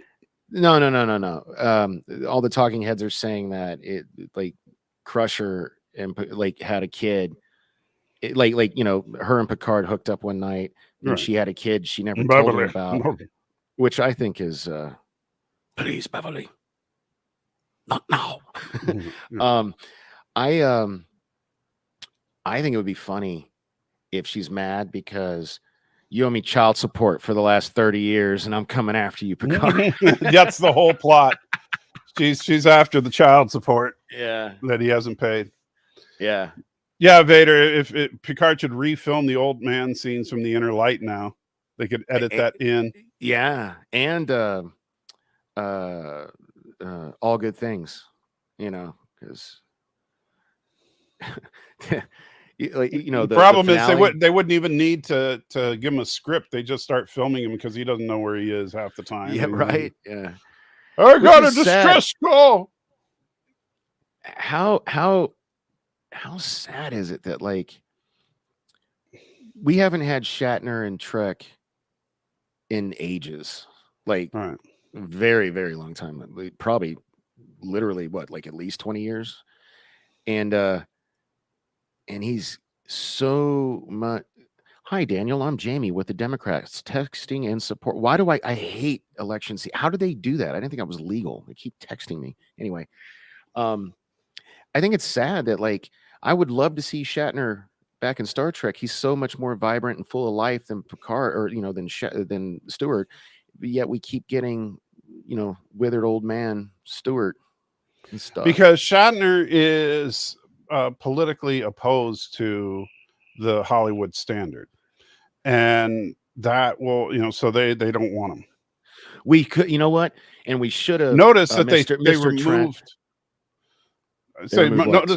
Notice they removed Captain Kirk from the Star Trek Day poster this year. Yeah. Which I think was the biggest diss ever. Yeah. Shatner should always be on that poster. Dude, this framed picture I have, let me see if I can show it to you. Can you see that there? That's Shatner under the batleth. Yeah, he's holding that's a promo pic from that they were releasing to before the series, like, you know, the second, well, they did stuff so out of order. Anyway, that was a promo thing for Star Trek when they were relaunching it after the cage or whatever, and that gun is only in that one episode. You know, the phaser rifle. Where no man has gone before. That was. Well, I'll one up you though, because I got my picture of Shatner and me. Oh wow! So you're a good-looking man there. I don't believe that's you. That doesn't even look like you. Not quite as gray there. I that was skipped about 5 years ago. Went straight to white. It's crazy. Yeah. But yeah, I think that, and I agree with what Vader was saying. I mean, people saying they want Shatner to come back. I say, you know, I'm fine having him not come back because I don't want them to ruin him like they've ruined Picard. Yeah, no, amen to that. No, that's, yeah. And so as much as I would love to see William Shatner back in the captain's seat, I'm perfectly fine with never seeing him in the captain's seat if it means I know they won't ruin him.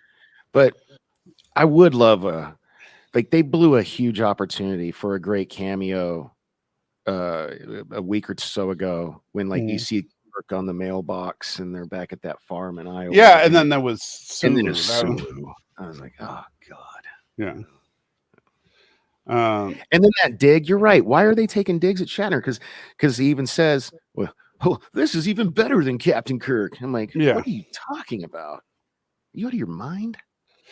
I think it's all just political. It's all I mean, and it's stupid. I kind of want to see, and Sulu. I like that Shatner has kind of stayed above it.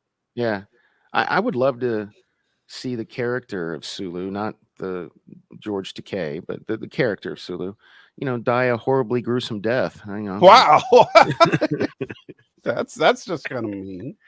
Yeah, well, you know, that's what I think about that. Wow, dude, that's just wrong. No, it's not. We're talking about a fictional character. Dude, speaking of killing people, I saw this clip of Black this Adam. live stream's getting demonetized. Whatever. I'm so hyped for this movie tonight. So have you seen the clip? Like Black Adam's fighting these military people, and he grabs this dude by the neck, and he just like turns him into a skeleton. Yeah, you saw that? Yeah.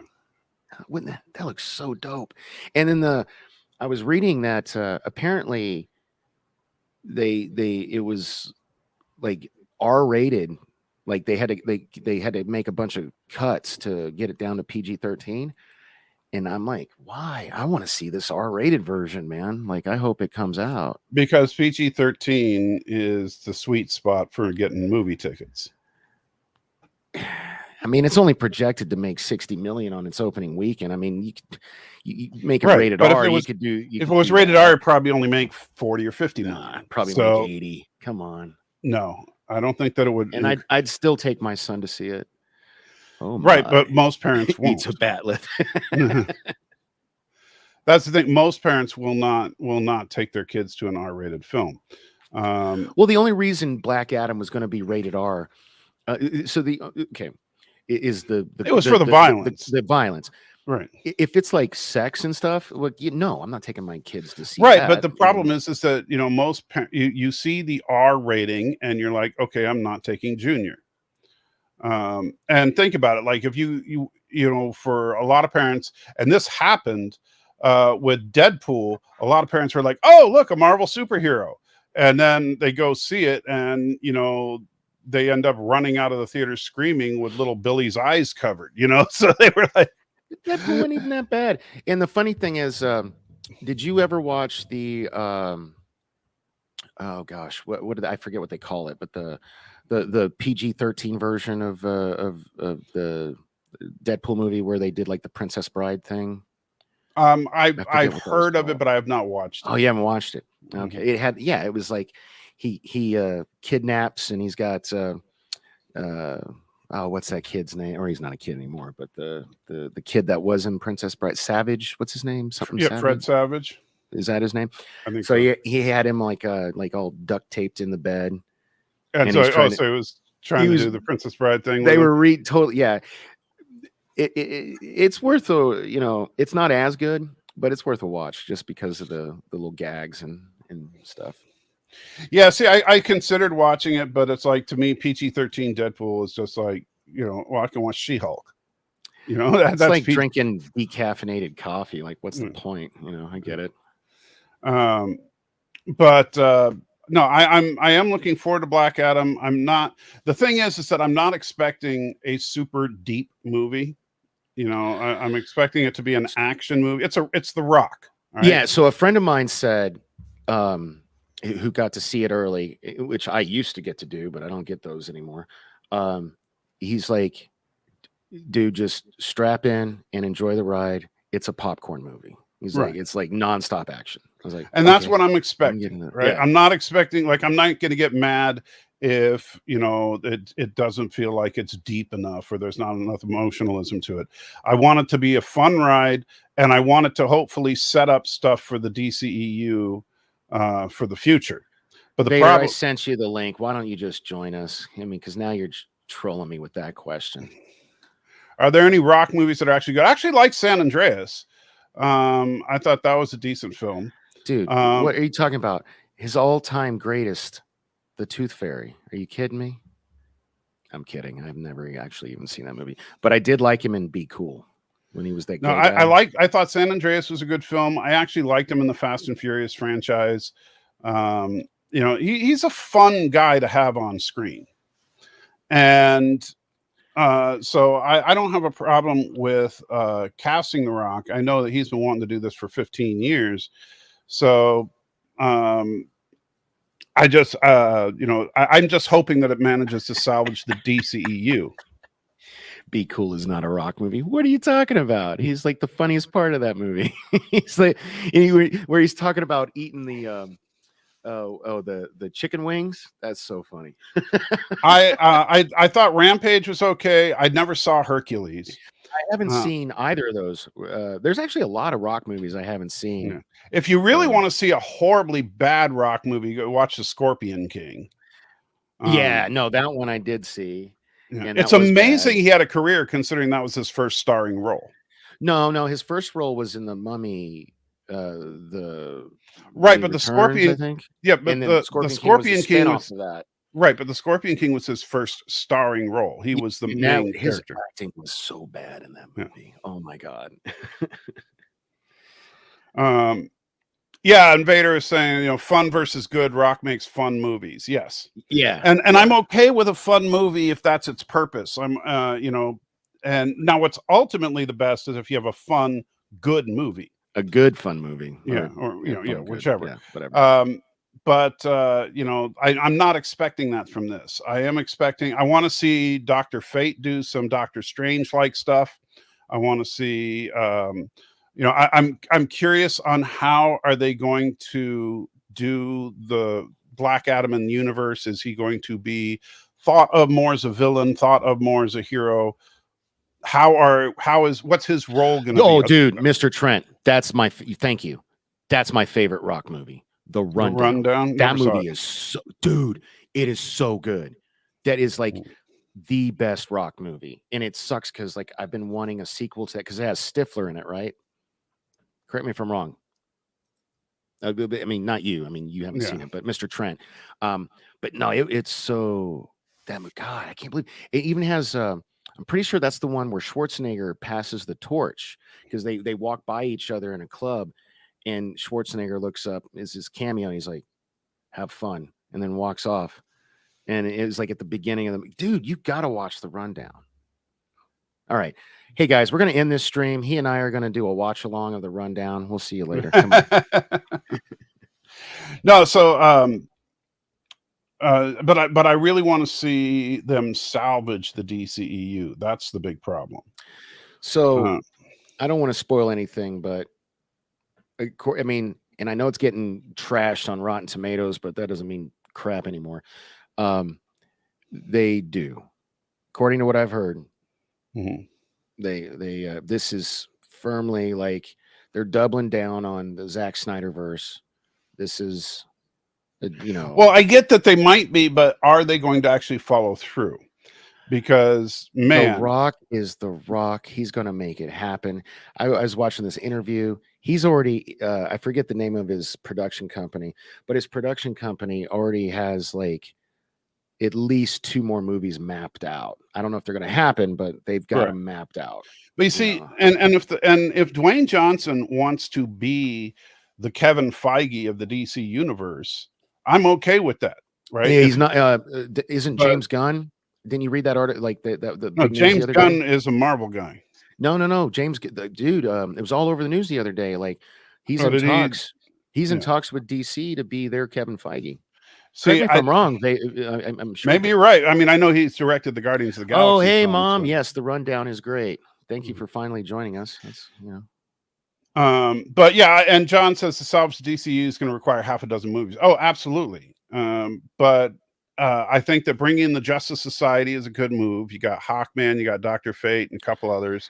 well. The problem is, other than those 2 characters, nobody knows who Atom Smasher is. You know what I mean? Right. Few people know who even Black Adam is. I think that's kind of the one of the things that's going to hurt the box office on this is like, other than like the fact that unless you're like a Rock fan, like, like I've had several people like hit me up. Who the F is Black Adam? Well, he's Right. like a Shazam villain. Then why is he getting a movie? I'm like, well, because The Rock wanted to do it, and they're making him an anti-hero instead. Which I think they should just double down and do like a Terminator type thing, and just make The Rock like a bad guy. I mean, The Rock's done it before, and like what was that? Doom, right? He was the bad guy in Doom. Right. So. Well, I think that the problem that you run into is that, I mean, because Black Adam's power level is up there with Superman and Shazam. It's above Superman. No, he's got the exact same power set as Shazam. Right. But Shazam, because Billy's a kid, doesn't he doesn't have the experience and all he that. doesn't know how to use his power. That's why, like, I just watched. Somebody recommended it. It might have been you. I just watched this DC animated movie, The Return of Black Adam. Yeah, we told you about that last week. Was that okay? Yeah. So Yeah. I watched it, and yeah, man. I mean, like, I want to see that fight. Yeah. know? Yeah. And then he says Shazam and turns into dust. So, Yeah. And that's the thing is Black Adam can't, like, that's the only way you can beat him. If you trick that fool into saying Shazam, he's dead because he's over 5,000 years old. So when he goes back to his mortal form, he just like turns into dust, Which, that would be, I don't think they'll do that because then there's no more Black Adam. Yeah. Or they come up with a way to reverse it. Like if lightning happens to hit the dust that's left from him, it turns him back into Black Adam. Right. But you see, that's the problem. If they make him a straight up villain, then you immediately set up a situation where Superman and Shazam, because they're the only ones that can really go toe to toe with him, they'll have to basically subdue him. Really, only Shazam once he fully realizes his powers, because first of all, Superman's not a killer, but Black Adam is. Right. 1, 2. They've already established this in the comics, and I liked how they carried it into that animated movie I watched the other day that you recommended. Superman's like there's kryptonite and magic. Right. People always forget about the magic. Superman is not like can't deal with. He doesn't have any special protection against magic. Yeah, and his lightning is magic. In Black Adam, I don't know, man. I honestly, I think that you heard it here, folks. Black Adam would whoop the shit out of Superman, in my opinion. I think he would. I think he wins that fight all day, every day. twice Now, on Sunday. here, how about this? Black Adam versus Thor. Ooh, that might end in a draw. I don't know. Like Both I of don't them, know. both similar power sets. Yeah, both gods. You know, basically. Both Use magic. Both have thousands of years of experience. Yeah, see, that's a more Oh, but that's Marvel DC. That's not going Right. to happen. Yeah. Oh yeah, it'll never happen, but I think it'll be cool. You just got me. You got me excited there. And then I was like, oh, wait a minute. Yeah, it's never going to happen. Yeah. So, what's another DC character? Is there like a Thor equivalent in DC we can think of? Like, I don't know. I'm sure there is, but I mean, there's Black Lightning, but he's not super strong. You know, Donnie, I want you to know, Donnie, you've always been good to me. You've always been very nice, very respectful, and I appreciate you, man. But I could not disagree with you more. Superman was always my least favorite because he's just OP. You know, he just was like. But so is Shazam. Yeah, but Shazam's a kid, so he's an idiot. So he's not really OP. I mean, he has an OP like set, like move set or skill set or whatever, but he just doesn't know how to use it. You know what I mean? Whereas Superman was just always like. That's why I like the idea of like Superman versus Black Adam, because I think Black Adam would crush him, just crush him. But then you run into, well, then how do you beat Black Adam? You know, you trick him into saying Shazam, or maybe have, oh, here you go. Billy or Shazam, like they're fighting and he gets him and like yokes him up somehow. And then he says Shazam and the lightning bolt hits them both. And he turns into a kid. And then Black Adam turns into dust in the kid's arms. That could work. That could work. Or he just turns into Patrick Stewart. AKA Dust. Anyway. Well, no, what they could do, honestly, would be like if you had to do something and you don't want to kill him off, because you know, let's be real, you don't want to kill him off. He's a good villain. Dude, that helmet looks really good in this shot. Like, kudos to you, bro. Yeah, it looks really good.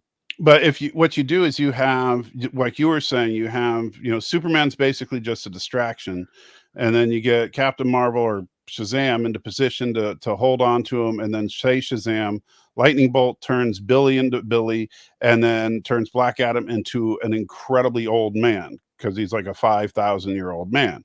And then they just immediately they like in the cartoon you had me watch, or the animated. I know in the cartoon he turned into dust. I'm just saying this is a way to preserve the character. Okay. Then immediately, like Superman uses his super speed to put a gag on him as soon as he changes, so that he can't say Shazam and change back. Okay. That would be the only way to really constrain him. Problem is you're going to have to take the gag out to feed him.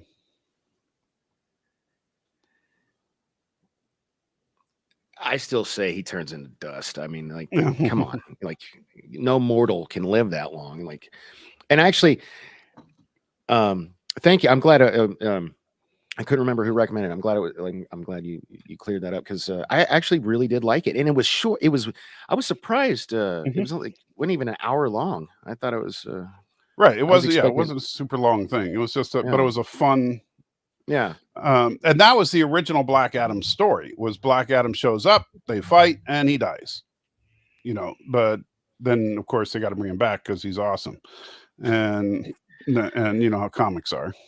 Well, but so I just watched that, and it is like a 10-year-old movie or something like that. What do they bring him back, or he's like, it kind of seems like, how do you bring him back? He's dead, like, they've come up with different excuses. I don't know. I'm not a big DC guy, but they've come up with different excuses to bring him back. And in fact, currently he is when I was looking him up, I guess he's been part of the Shazam family now. And he's also formed the Black Shazam family. Jesus. Which is him and Isis and Mary Marvel and someone else. Like I do want to say, I think Black Adam's kind of a lazy name. That's like calling me White Danny. You know what I mean? It's like, well, But surprisingly, he's not black. Well, he's I mean, half black. He's dark. He's darker skinned, but he's not like no. I mean, well, The black. Rock is. Well, I'm not talking about The Rock. The character Shazam's Middle Eastern. He's not even, right. He's Egyptian. Yeah. Well, not even technically Egyptian. They make up. It's based on Egypt, but yeah, it's fictitious. Because DC always did that. That's something I always liked about Marvel. Marvel used real places. DC always used like made up places. Like instead of being in New York, like Spider-Man, Batman's in Metropolis, and Gotham, or Superman's in Metropolis. And it's like where are Metropolis? But then if both of them, you might see the Empire State Building, even though they're different cities. So and that's another thing. Like growing up, I always in my mind pictured Metropolis like New York and Gotham like Chicago. But in the movies now, they're basically They're like San Francisco and Oakland. No, it's more like I was going to say New York and New Jersey. You know what I mean? It's like you can see one from the other. Yeah. So. Which was wow, Thomas is always taking digs at you, man. What's that? I know Thomas is just a jerk. That's some people, they get jealous of my hair, and so they got to throw. Dude, your hair is on point. Thank you. I mean, not today. Last week. No, today was definitely not my strongest hair day, but I'll be better next week. And cool. Vader and I actually agreed on something. That's cool. Mark the date. The apocalypse happens tonight. Sorry, you're not going to get to see the movie because the world will be ending. Oh no, I'm seeing Black Adam tonight. I promised my son. Like I can't. But yeah, so can't let that boy down. Looking forward to that. But I just watched Aquaman the other day, and I've seen it before, but. One thing that I thought was really stupid was at the beginning of the movie, a guy tries to stab Aquaman with a sword and it goes like tink on his chest because, he's so tough. But then later in the same movie, the same guy stabs him with a knife and it penetrates him. I'll be honest, man. I saw Aquaman once in the theater. And don't remember, because I just nothing against Jason Momoa, but I wasn't a fan of that movie at all. I was just rewatching some of the DCEU stuff before going to see Black Adam. Do you think I need to? I mean, Aquaman's got nothing to do with that. Like not directly, but I just did. I watched. Why are they showing in the trailers? They have you seen that one trailer of Black Adam where they show the Batarang stuck in the wall? Like, is Batman supposed to be in this movie? No, that's a trailer. That's not the trailer for Black Adam. That's a trailer for the Shazam 2. Oh. In Shazam 2, they actually one of the trailers they show a glimpse of Ben Affleck as Batman, and a glimpse of Ezra Miller. So Affleck's going to be in Shazam 2. You don't know? Okay. Who knows? But I think what they're trying to say is, hey man, either sit up straight or lower your camera. We're you're cut off right here, and it looks weird because we're just seeing your bottom. Okay. Oh, okay. All right. Or embrace it. Keep going lower. Now you're a talking nose. How you doing? You're doing the Patrick Stewart thing. Yeah. There you are. Yeah. Sorry, I know the camera's at a weird angle, so yeah. So I am Dr. Fate, the Falcon guy. The Falcon guy. Hey, I'm actually Hawkman, man. Hawkman is a badass. Well, I don't know how I feel about the portrayal of him in this because it looks more either magical or mechanical, like he's saying the Falcon guy, because Hawkman always had wings, but in this, he doesn't, and then they appear, at least in the trailers, I've seen. Right. But I tell you, I'm really, really looking forward to seeing Pierce Brosnan as Dr. Fate. I think that was great casting, in my opinion. I'm so excited for that. Mm-hmm.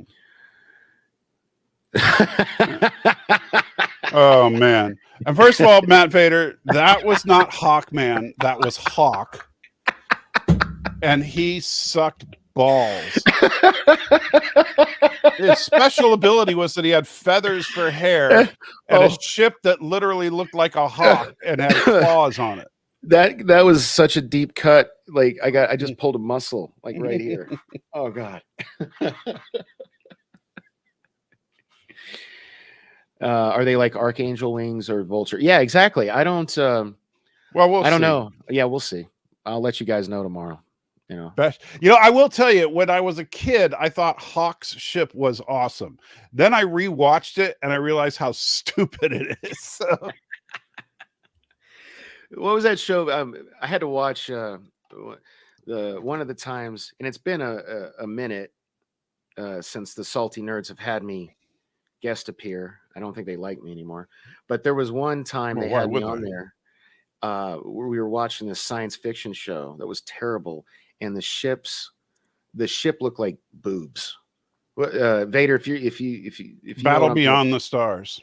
that's what it was. Yeah, that was terrible. Oh my God. And by the way, if you look at the ship from the top down, it looks like an ovary, a set of ovaries. Oh, yes, the ship is designed to look like female reproductive organs. that's ridiculous. And I learned from Kadish during that episode I was on that was Jim Cameron's big break into Hollywood. Apparently, He was the what do you call it? The chief designer. Yeah, I'm losing the name of the job, but yeah, no, that was yeah. No, well, apparently he kept getting promoted, is what Kadish was saying. He kept like, he started out as this, and then he kept like that. James Horner was also an unknown at the time that did the music for that movie. Yeah, no, and that's funny because I remember saying, like, while I was watching it, oh man, this soundtrack sounds, or the score sounds a lot like, Wrath of Khan. And then it was like, yeah, same guy. Same guy. That movie it's a low budget schlocky B film that's way better than it has any right to be. And so, because it's got an epic score, it's got some great set design, it's got some decent actors in it, and yeah, it's just the Seven Samurai / Magnificent Seven in space. Hey man, the MVP of that movie was the mole on the main character's face. I mean, on John Boy. Yeah. I'm sorry. So yeah, they get some washed up and TV actors and call it a day. Who was it? The dude from A-Team was in it. George Papard was in it, and then the dude from Enter the Dragon and all that stuff. He was the bad guy, Sador. Yeah. That movie was so bad. But yeah, it was. That's a horrible movie. That's way better than it should be. I mean, I didn't.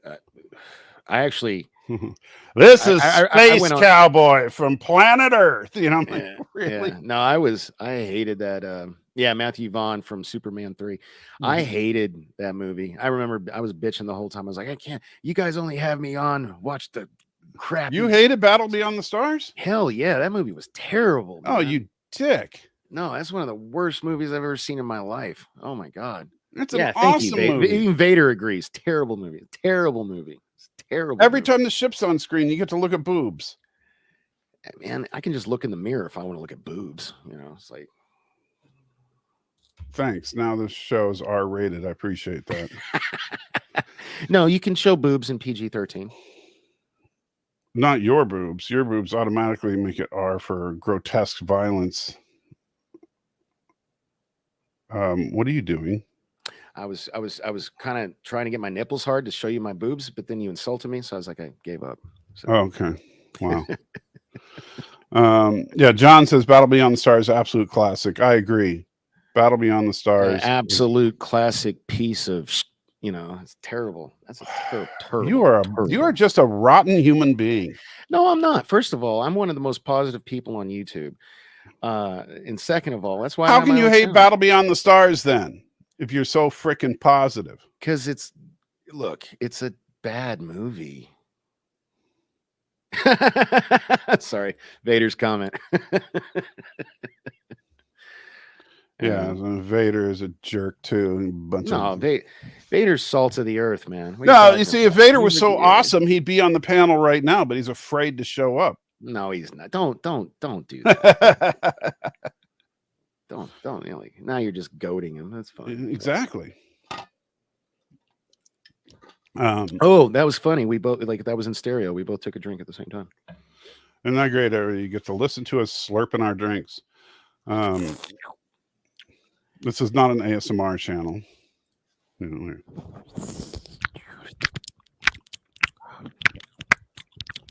There you go. Watch all of a sudden the views skyrocket. We Listen actually to just these lost guys, they're 5 people. Yeah, they're chewing on the live stream. That's so awesome. I never understood ASMR. That makes no effing sense to me. It's a oh gosh, never mind. I listened to this thing, like I think it was like on NPR, where they were talking about it and why it's a thing. Well, NPR is the SMR of news. They're like, welcome to NPR. Today there was a horrible traffic accident. Let's talk about it for a while. That's just how they report. Fair enough. No, I'm a big NPR guy. Always have been. Back in North Carolina, I wish they did this here. So in North Carolina, they do like NPR during the day, and then like at a certain time. So here at like 10 or 11, they switch it to BBC, which I hate. But when I lived in North Carolina, the NPR station there switched to classical, which I loved. So I would just leave. I would literally have NPR on like 24/7 because classical music is great to sleep to, in my opinion. And like I like to be up on. I used to anyway, on the news. Now I avoid it at all costs, because the news is depressing. And Stan wants to know, do I listen to anything to fall asleep? Yes. Okay, what? Well, he didn't ask what. He asked if I did. Like, hey, man, do you know what time it is? Yes. Oh, I'm impressed. Most people tell you the time instead of answering the question. You just killed my point I was trying to make, but whatever. Yeah. No, so what do you listen to? I actually Star Trek the original series helps me sleep. That's not a ringing endorsement of one of the greatest. No, it's not. You know what? That's not shows suggesting. Actually, it's something interesting that I learned in a basic psychology class when I was in college, is that if you listen to something that you're very familiar with, your brain tends to relax. And so, like, I've been watching the original series since I was in utero. No joke. My mom watched it. Yeah, no. Same. Same. Yeah. Right. Yeah. And so with that, I could, I have pretty much every screenplay from every episode memorized in my brain. So if I go to Paramount Plus and I put it on autoplay and it just starts playing through episodes, then I can close my eyes. I know exactly what's going on, and my brain just kind of goes into autopilot, and then I'm asleep. Oh, hey, Anima. Hi, hon. It's good to see my concubines finally join the chat. She says, when I get asked, do I know the time? I answer the question with where. That's a good point. Yeah. Because, we kind of made up time in a way, if you think about it. Right. But if you put on a movie, if you're ever struggling to sleep, take your favorite movie or your favorite show that you've watched 1,000,000 times over, that every line of the movie, put it on, and then just close your eyes while you're listening to it. Don't turn the volume too high so that if something explodes or something, it doesn't scare you. But you keep the volume low enough to where you can hear it, but just that. So and then you close your eyes and listen to it, and your imagination fills in the blank, and you're asleep. I'll give that a try. I've always been like ambient music kind of guy, whether it's classical or like Team Sleep or Radiohead or something like that. That's usually it's the best thing for me as far as dealing with my insomnia. I'll try that next time. That's not a bad idea. You don't want to put on something you don't know, however, because then my go-to would be Wrath of Khan. I mean, I know every line of that movie. I could start. So because if you do something you've never watched, then the problem is then you're actively thinking. Right. To process. That's what I do. Like when I work, like when I'm working on a website or any kind of like graphic design, I'll have like a movie I've seen 100 times Right. you know, on in the background just for. I do that when I'm working on my 3D stuff. I'll put TNG or not TNG or TOS or something on, you know, just in the background. And then what I'll do is when the good stuff happens, I'll take a break and, you know, watch the action scene or whatever. You know, And that's where I screwed up. That's why I remember earlier I was saying I watched Doctor Strange 2. I think it was yesterday or whatever. Mhm. I put it on in the background thinking it wouldn't distract me, but it did. But it did, and I ended up just like completely just walked away, sat on my couch, and actively watched it. And I know that movie gets a lot of crap, but on the second, I liked it. Yeah, on the second watching, not only did I like it, I realized things I didn't realize before. Maybe just because I'm an idiot, I don't know. But so the demons or the monsters that were chasing America Chavez in the beginning of the movie, Yeah. those were sent by Wanda. Right. I didn't realize that the first time I watched it. I really didn't. And I was like, oh wow, she really is like from like the word, like, you know, from Go. She's the villain. Like, and she was and one thing that I think is interesting, and I didn't know this until after I saw it, but that monster that you're talking about, that eyeball is her eye. It Look, is? yeah, look carefully at that eyeball. That is actually her eye. Oh wow. They used what's her name? Elizabeth Olsen's eye for that monster. That's cool. I didn't know that. Yeah. Yeah. Yeah, that like yeah, no, I actually I think I enjoyed it more on this second watching than I did in the theater. You know, it just I still watch the MCU all the way back to Iron Man pretty much nonstop. When I'm doing stuff, because the nice thing is there's, you know, 50 plus hours of it and it tells one continuous story. It does. Anima, I tried calling your boyfriend yesterday and he didn't answer. I left him a voicemail. Tell that MFer to call me back. Anyway, sorry. Yeah. And I agree, John, that anybody that says that that you're supposed to root for the Scarlet Witch in that is not paying attention to the film. Yeah, yeah. And I thought, and I said this back when WandaVision came out, I said, oh, they are setting her up to be the villain. Dude, no, and so they did a great job. Like, she dies at the end of that movie, right? Like, I forgot. She drops a mountain on her. Yeah. Now the question becomes, so is that because we know there are other Wandas out there in the multiverse, so they can bring her in from, like, what happened to the Wanda that she possessed. Well, they showed that she goes back to her. We assume kids. Well, we know she's. Well, no, we see her say, "Oh, I got to get to my kids," and leave, but we don't know exactly what happened to her after that. Oh, yeah. See what I'm saying? So they could set that up to be a thing. So Cece, and I forgot about this until I watched it yesterday. So for the charity I'm a part of, Cece just recently joined, and she did. She's been doing Black Widow, but she just did Scarlet Witch the other day, and I didn't notice, but like, I'm gonna have Cece next time she does it. You got to put the black on your fingers, on the tips of your fingers, because that shows you've been using the Darkhold. Yeah. And you notice evil Doctor Strange had that too. Yeah. So the only thing that still didn't work for me after multiple watchings of Multiverse of Madness is honestly that fight between Strange and Evil Strange. Didn't care for the music motif there. I thought that was a little off. What do you mean? I just watched this yesterday. What when they're throwing musical notes at each other? Oh, yeah. What was because of he had the piano and the harp. Yeah, I get why they did it. It just to me that just seemed gimmicky. It didn't, make a lot of sense.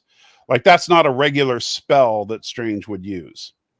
It's just like, hey, what's something cool we can do that hasn't been done before? It would have made more sense for them to use their classic spells.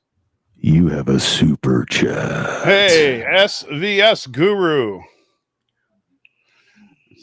And so, yeah, no, I remember that. That actually, dude, I there were a couple, I'm a middle-aged stoner. There were a couple scenes that made me cry. That was one of them. You know what I mean? Like where the kids like are terrified of her. Yeah. That and so what happens if that Wanda goes home now, and the kids are just forever terrified of her. They're traumatized to the point where they can't be with her. See, that you could set something up like that where she now she wants revenge on our universe. Okay.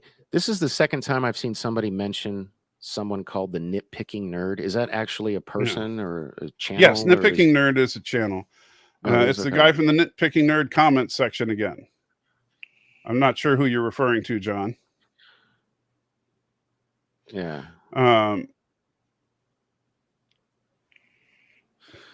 My mom just felt the need to text me that she finished The Expanse. Like, well, good for her. Like, where have you been, Mom? That's a great show. Yeah, The Expanse is a great show. The Expanse for a minute though. Right. Like, the funny thing though is The Expanse is what some people try to say Star Trek is. You know, where it's like more based on reality than most sci-fi. Star Trek is not based on reality. They just hide their magic under. Well, that's the difference between names like warp cores and stuff. Yeah. That's why it's called science fiction. Right. Well, I'm fine with that, but I don't like, like for example, in the age. So Nitpicking Nerd is Major. I've seen Major Grin stuff because of Kadish. So that's the same person. Is it? I don't know. That's what John's saying in the chat. Yeah, I guess so. Okay. So, because I have Nitpicking Nerd on my streams all the time, I didn't know that he was also Major Grin. I had no idea. Yeah, I mean, if that's true, that's so he's saying, it's the same person. I like the Major Grin stuff, but that's a total thanks to Kadish. Like, I never even heard of that until Kadish turned me onto it, and I subscribed and love his takes on Star Trek and stuff. Well, there's so many times, like I know he likes to do his little thing where they show something and then he shows a contradictory thing from earlier. Yeah. That's like most of his stuff, right? On Major Grin, anyway. And there's so much you can do. Like I mean, I did one once where because Troy in Insurrection goes, "Oh, I've never kissed you with a beard," so then I showed 5 scenes of her and Riker kissing, with a beard. Yeah, that's just like, that's one of those things where, like, okay, even if the writer didn't know, did she not remember? Like, shouldn't she say something? It's like, wait a minute, that doesn't track. This has happened. Right. So, I don't know. And while it's true that 1 or 2 of those times she was either possessed or whatever, but not every one of them. So, and so she can't say, "Oh, I've never kissed you with a beard." So my mom just texted me again. I don't know why you're not putting this in the chat. She said there is another season of The Expanse coming out. I thought it was over with. Is there another season coming out? Not that I know of. That's I didn't think so. Maybe she didn't actually finish. Yeah, right. Maybe not. What I'm looking forward to is with Manifest. Manifest. Am I getting that right? I think that's what it's called. It got canceled by Manifest.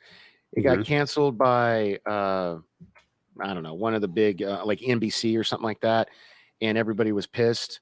So they're trying to shop it around. Oh no! They did, and it's about to come out like like soon on Netflix. Like soon as in like within the next couple weeks, I believe. Have you not watched it? No, never heard of it. Dude, you would love it. It's really good. So it's like these people on a plane.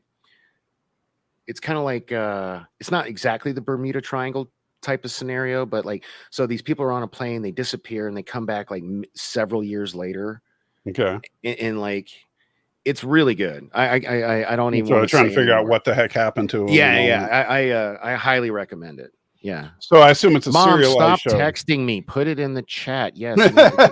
So my mom just sent me. Aren't I putting it in the chat? No, is it just the chat? No, it's my phone. 5 years later. Yes, Mom. Put it in the chat. Good God. Anyway. I'm making fun of you, Miss Moneypenny. She probably, the funny thing is, she might think she's actually putting it in the chat. I thought this was the chat. And now all of a sudden in the chat it says, "Don't forget to change your underwear tonight." That's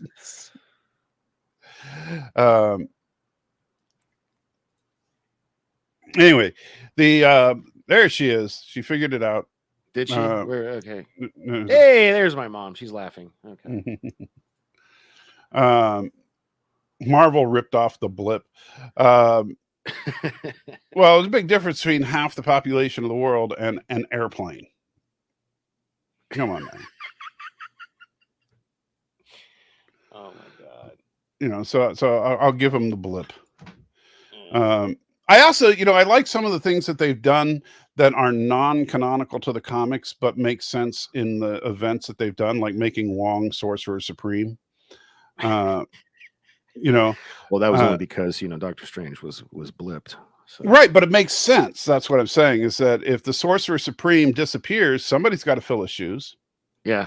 And then when he comes wasn't back, even the Sorcerer Supreme when he disappeared, was he? I think he was becoming the Sorcerer Supreme. I don't think he had the actual title. Right. Yeah. And Thanos is Kodos the Executioner, so Marvel ripped off Star Trek. Actually, everybody rips off Star Trek. Come on, man, Yeah. even Star Wars. There is a lot of similarities, though, between Kodos and Thanos. They both think that they're right, and they both wiped out half the population so that everybody could live. But then Kodos turned out to just be an old man. Now imagine if Kodos got the Infinity Stones. And yeah. So the anyway, but it makes sense that Wong is now Sorcerer Supreme, and basically Strange lost it on a technicality.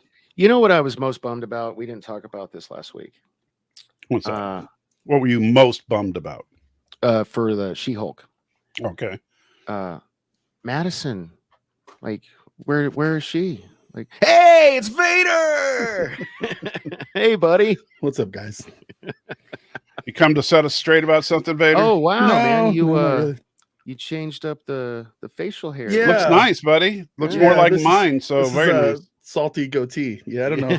I got attacked by a pair of clippers yesterday, and this is what got salvaged. So You were Yeah. cleaning the clippers, and they suddenly went off. I was cleaning my ears, and because they get a little gross, and it just kind of went down my face. No, it just different look, something new. My wife was bitching at me. Oh, Tired of your face. It's like, okay, she hates this, but oh, she whatever. does. Yeah. See, Then get rid of it. Well, no, CC does too, man. That's like, but again, like, I don't know if you were here earlier when I said this is a protest. She Take won't it let from me- a guy. Look, my wife and I are going on 30 years of happy marriage. If she wants you to shave, shave. I did on the sides. Yeah. You see, don't be a dick about it. I love you, man. No, that's great. He's like, I did on the side. So what were you about to say before we were so rudely interrupted by Mr. Hey man, you guys sent me the link. You're talking about all your stuff, Black Adam, and So what do you want to talk stuff, about and then, Vader? I don't know, whatever. I'm just Well, no, I got about 30 minutes, and I got to go to work. So I just all right, wanted cool. to So what brace I would myself. actually are you gonna? I'm going tonight to watch Black Adam. Are you? Do you want to see it? Are you excited about it? I would love to go see it, but I don't know when I'm going to get to. That's the Okay. problem. Okay. So So you're not one of these haters, right? Like that are No. already like hating on the movie. Okay, cool. All right, no, yeah. not at all. I don't hate things just to hate them. I want to see them first, and then Then he hate them. hates them. Yeah. Well, if So- it's warranted, Right. Or if he just, doesn't have anything else to do. I've only boycotted one movie in my entire life, and that was the Solo movie, Han Solo movie, and I felt dumb doing that. Yeah. Well, I Solo was I actually. didn't like it, but I actually did like it, and I was bummed. I think Yeah. it I would have loved to have seen the continuation of that story because they clearly set it up, thinking there was going to be. I wouldn't mind seeing a Lando movie after seeing that, but Right. I just didn't like Han Solo Last Jedi? with dwarfism. It was weird. Oh. Yeah. So I thought he was a terrible Solo. I liked him much better in Shazam. yeah. It's hard for me to talk about movies and television shows when I boycott them. Yeah. The only thing close right now is maybe Kadish. He asked me if I wanted to watch Interview with the Vampire. With I was- Brad 'cause- Pitt, that one? No, the new series. the series. the new one. And Yeah, I'm not watching that. I watched the first episode and I said, no, I'm not wasting my time watching this crap. it's too far off from the books. I just So didn't like it. didn't you, you poor bastard? You had to watch the Rings of Power series, right? For this Ooh, show, bro. I can proudly say I haven't Yeah. seen a single solitary second of that shit fest. Yeah, you I guys are actually all enjoyed it. You're all like, oh, they fired me from the Salty Nerd Saturday show. Blah blah blah. We haven't watched anything you want to watch. no, we no, and haven't. yeah, no. So, yeah. no. Actually, it's a No. blessing in disguise. So I appreciate it. Saving you some heartache and some trauma. Yeah. Yeah. For real.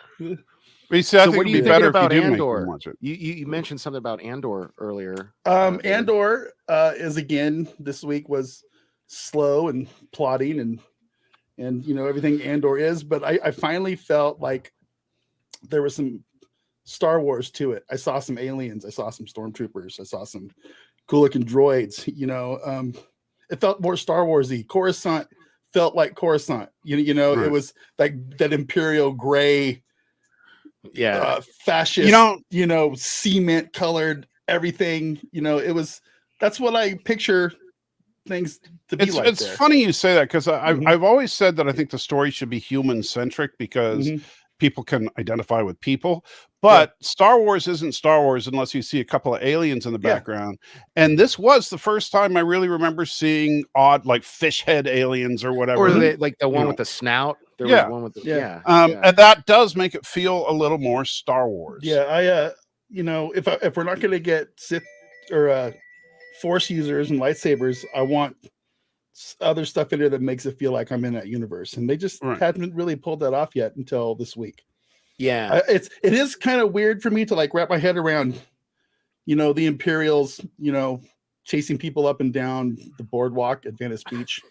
But it was kind of cool at the same time. You know what I mean? It was just like we never really get to see that side of the Imperial world, you know, with all these asshole stormtroopers out there being asshole stormtroopers, you know, and they're always jerks. Just stand over there. Well, I wasn't doing anything. I don't care. Just stand there and shut up. You know that kind of stuff. It was interesting. Dude, that was really out of left field. Like, to me, that it did feel totally Andor. forced because No as pun far intended. Because everything was cruising along like we got it, that the rebels are actually the bad guys. They're trying to get the Imperials to crack down so people will hate them and join the rebellion. So yeah, the Empire did nothing wrong, # whatever. But then out of left field, all of a sudden Andor gets arrested for jaywalking, basically, and sentenced to 6 years. 6 years. 6 years. Yeah. Like, and it's like, come on. Yeah. That's. But hey, man, Andor must be, I don't know, hung like a donkey, man. That chick was fine. He got her quick. I mean, like, we don't know what the time jump was, but yeah, I don't know. She was hot. You know, there's a comment in your chat from John Gill says Coruscant does not have brutalist architecture. It has modernist architecture. And that's probably true, depending on what part of the planet you're on. I can go outside right now here in town and point 15 different types of architecture between here and the Las Vegas Strip. Well, that's because 10 miles away. You know, Vegas, come on, man. Like, we got pyramids every city's like that. And LA is like that. Neutrals, you know, it's fine. I get it. It's all good. So, Stan, what guy? You said you thought that guy was a rebel at first. Clarify for me. But which guy? That exactly. That's what. I think where they're going with the show is, you know, the antique dealer guy. He's gonna go bust Cashin out of jail. And right. He's gonna be indebted. Then he's gonna be indebted to the rebellion. Well, he's gonna fall in with the cause. No, but like he ordered to have him killed, didn't he? Like that's what I don't get. That was no. The order comes from with the two girls. Yeah, I don't know. Yeah, I guess we'll see. Yeah, something has to happen to where because he's in jail right now. Are they gonna have a jail hit on him now or something? I mean, obviously he's not going to serve the 6-year sentence because this is. Or maybe he'll earn their trust because he didn't say anything when he was being thrown in jail. Could be. Yeah. Because maybe he could have bought his freedom by spilling out stuff on the rebellion. Yeah, but you know, just you know, I for the first time in this series, I've kind of felt like it was a little bit more Star Warsy than. But Yeah, but like, what episode So- was it? 7? It 7. took 7 Yeah. episodes. We're halfway like, through. Yeah. we got to get 7 hours into something before it Mhm. feels like, But- like Vader, let me ask you this: Do you agree with me though that it seems like they're painting the rebels as the bad guys here? Every rebel is another person's terrorist, dude. yeah. Yeah, I know, but I mean, I'm just saying, like, as far as the morality issue, it seems like up until the point where You gotta tilt your where Andor camera gets down. arrested, huh? Nothing. Sorry. Go ahead. Up until the Tilt your point camera where Andor gets arrested for jaywalking, it seems like everybody Imperial is genuinely, legitimately, simply interested in peace, law, and order. Mhm. It doesn't seem like they're evil. It doesn't seem like they're motivated by anything other than keeping society in order. And if you look at the civilians, they're all living perfectly normal, happy lives for the most part. Until this Luthen, Until this Yeah. crackdown that's Yeah. created by the rebels. Luthen is the real villain. He's the Palpatine, if you think about it. Like, no, he really is. He's the architect Okay. of Darth all of this Luthen. madness. Yeah, It Darth Luthen. makes. I think it just makes you ask questions. Yeah. It's an interesting. I don't really know the answer to your question. Who the villain is here? I mean, clearly the Imperials are the villains, but it's like I said. Right, but are the Are they Imperials the though? villains? just because- Rebellion's a nasty business, man. People, you got to break some eggs to make things happen. I get it. Yeah, but Yeah, I don't know. So Mike and I have been talking about this the last few weeks. It just seems like I'm getting more sympathy for the Empire Okay, over this show. So it's like it's. I think it's not having it's an intended reaction. Then Yeah. for sure. Yeah. It's funny.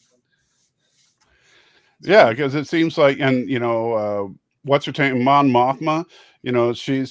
She's pissing all over her family in order to be an Nancy irritant. Pelosi. What I'm hearing is the problem is there's not a lot of real sympathetic characters in the rebellion yet that we like. There's not any. There's not any. Yeah, no, And I yet- don't and like that's any of them. And that is a Yeah. problem with this show because Yeah. I mean nobody's ever really liked Cassian Andor, right?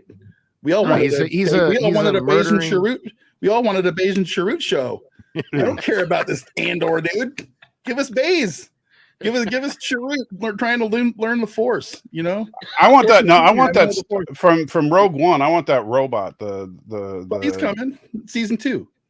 Yeah, no, I want him Is now. there going to be Well, another season? Yeah. I think they're Yeah. starting filming it. Well, They then might have this already dude's going to started, I have to don't know. get broken out of jail in the next episode if that's the case. I mean, Well, he has to because the Death Star blows up in 5 years, and he's got a 6-year sentence. dude, So there's got to be it's got to be less than that now because there was some kind of time jump. I know they didn't tell us, but come on, man, you don't establish a relationship with a chick that hot, and you're talking about, oh, remember we went to the place and you like that and blah blah blah in like a week. I mean, this got to be at least, I would say, at least 6 months, if not a year. It passed.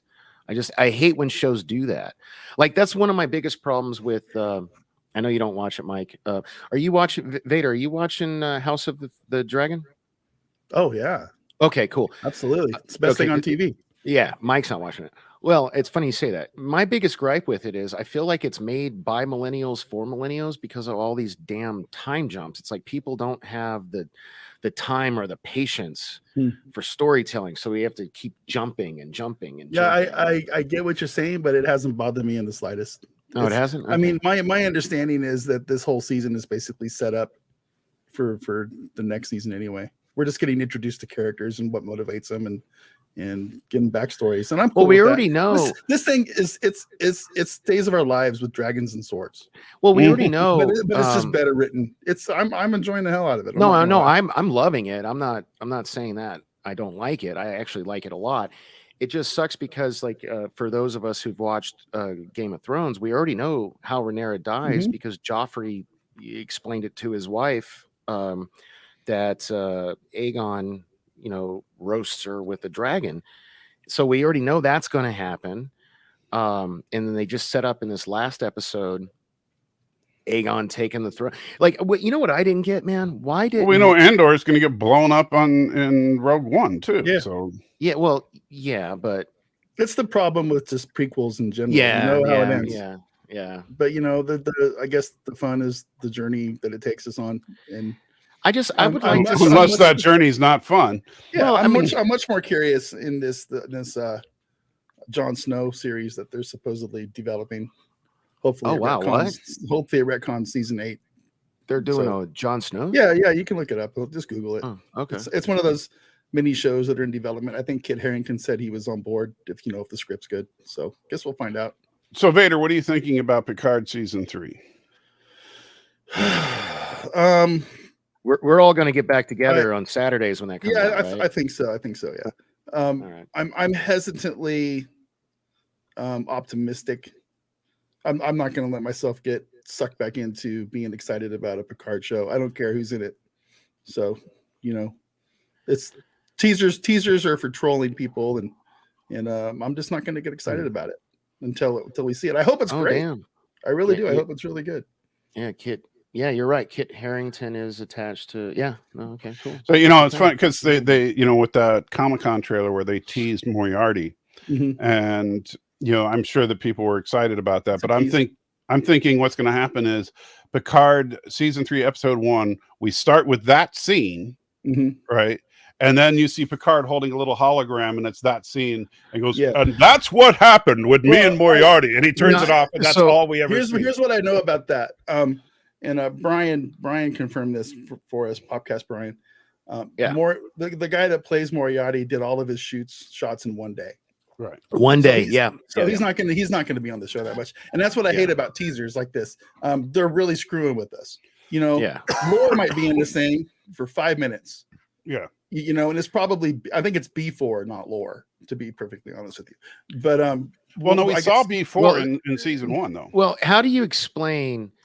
Gray-haired android. I mean, what's up with that? Because Dad is because Spiner's goofy makeup looked terrible in the first season. What pisses me off about this is Spiner's whole thing was, I don't want to play Data anymore because I'm aging and Data shouldn't age. And yet here he is in every single season. Yeah, he keeps showing up, and it's like, dude, what happened to I don't want to do it? Yeah. Just Donnie. Or sorry, go ahead. No, go ahead. No, I'm just going to respond to Donnie in the chat. Again, I love and appreciate you. You're always good to me, but the last season of the Orville sucked. It was terrible. It was terrible. Yeah, it wasn't the Orville. Yeah, no. It was some other show that hates humanity. A bunch of people in space trying to shove a bunch of political views down our throats. It's a bunch of people with Trump derangement syndrome 500 years in the future. They just can't get over it. Still can't let it go.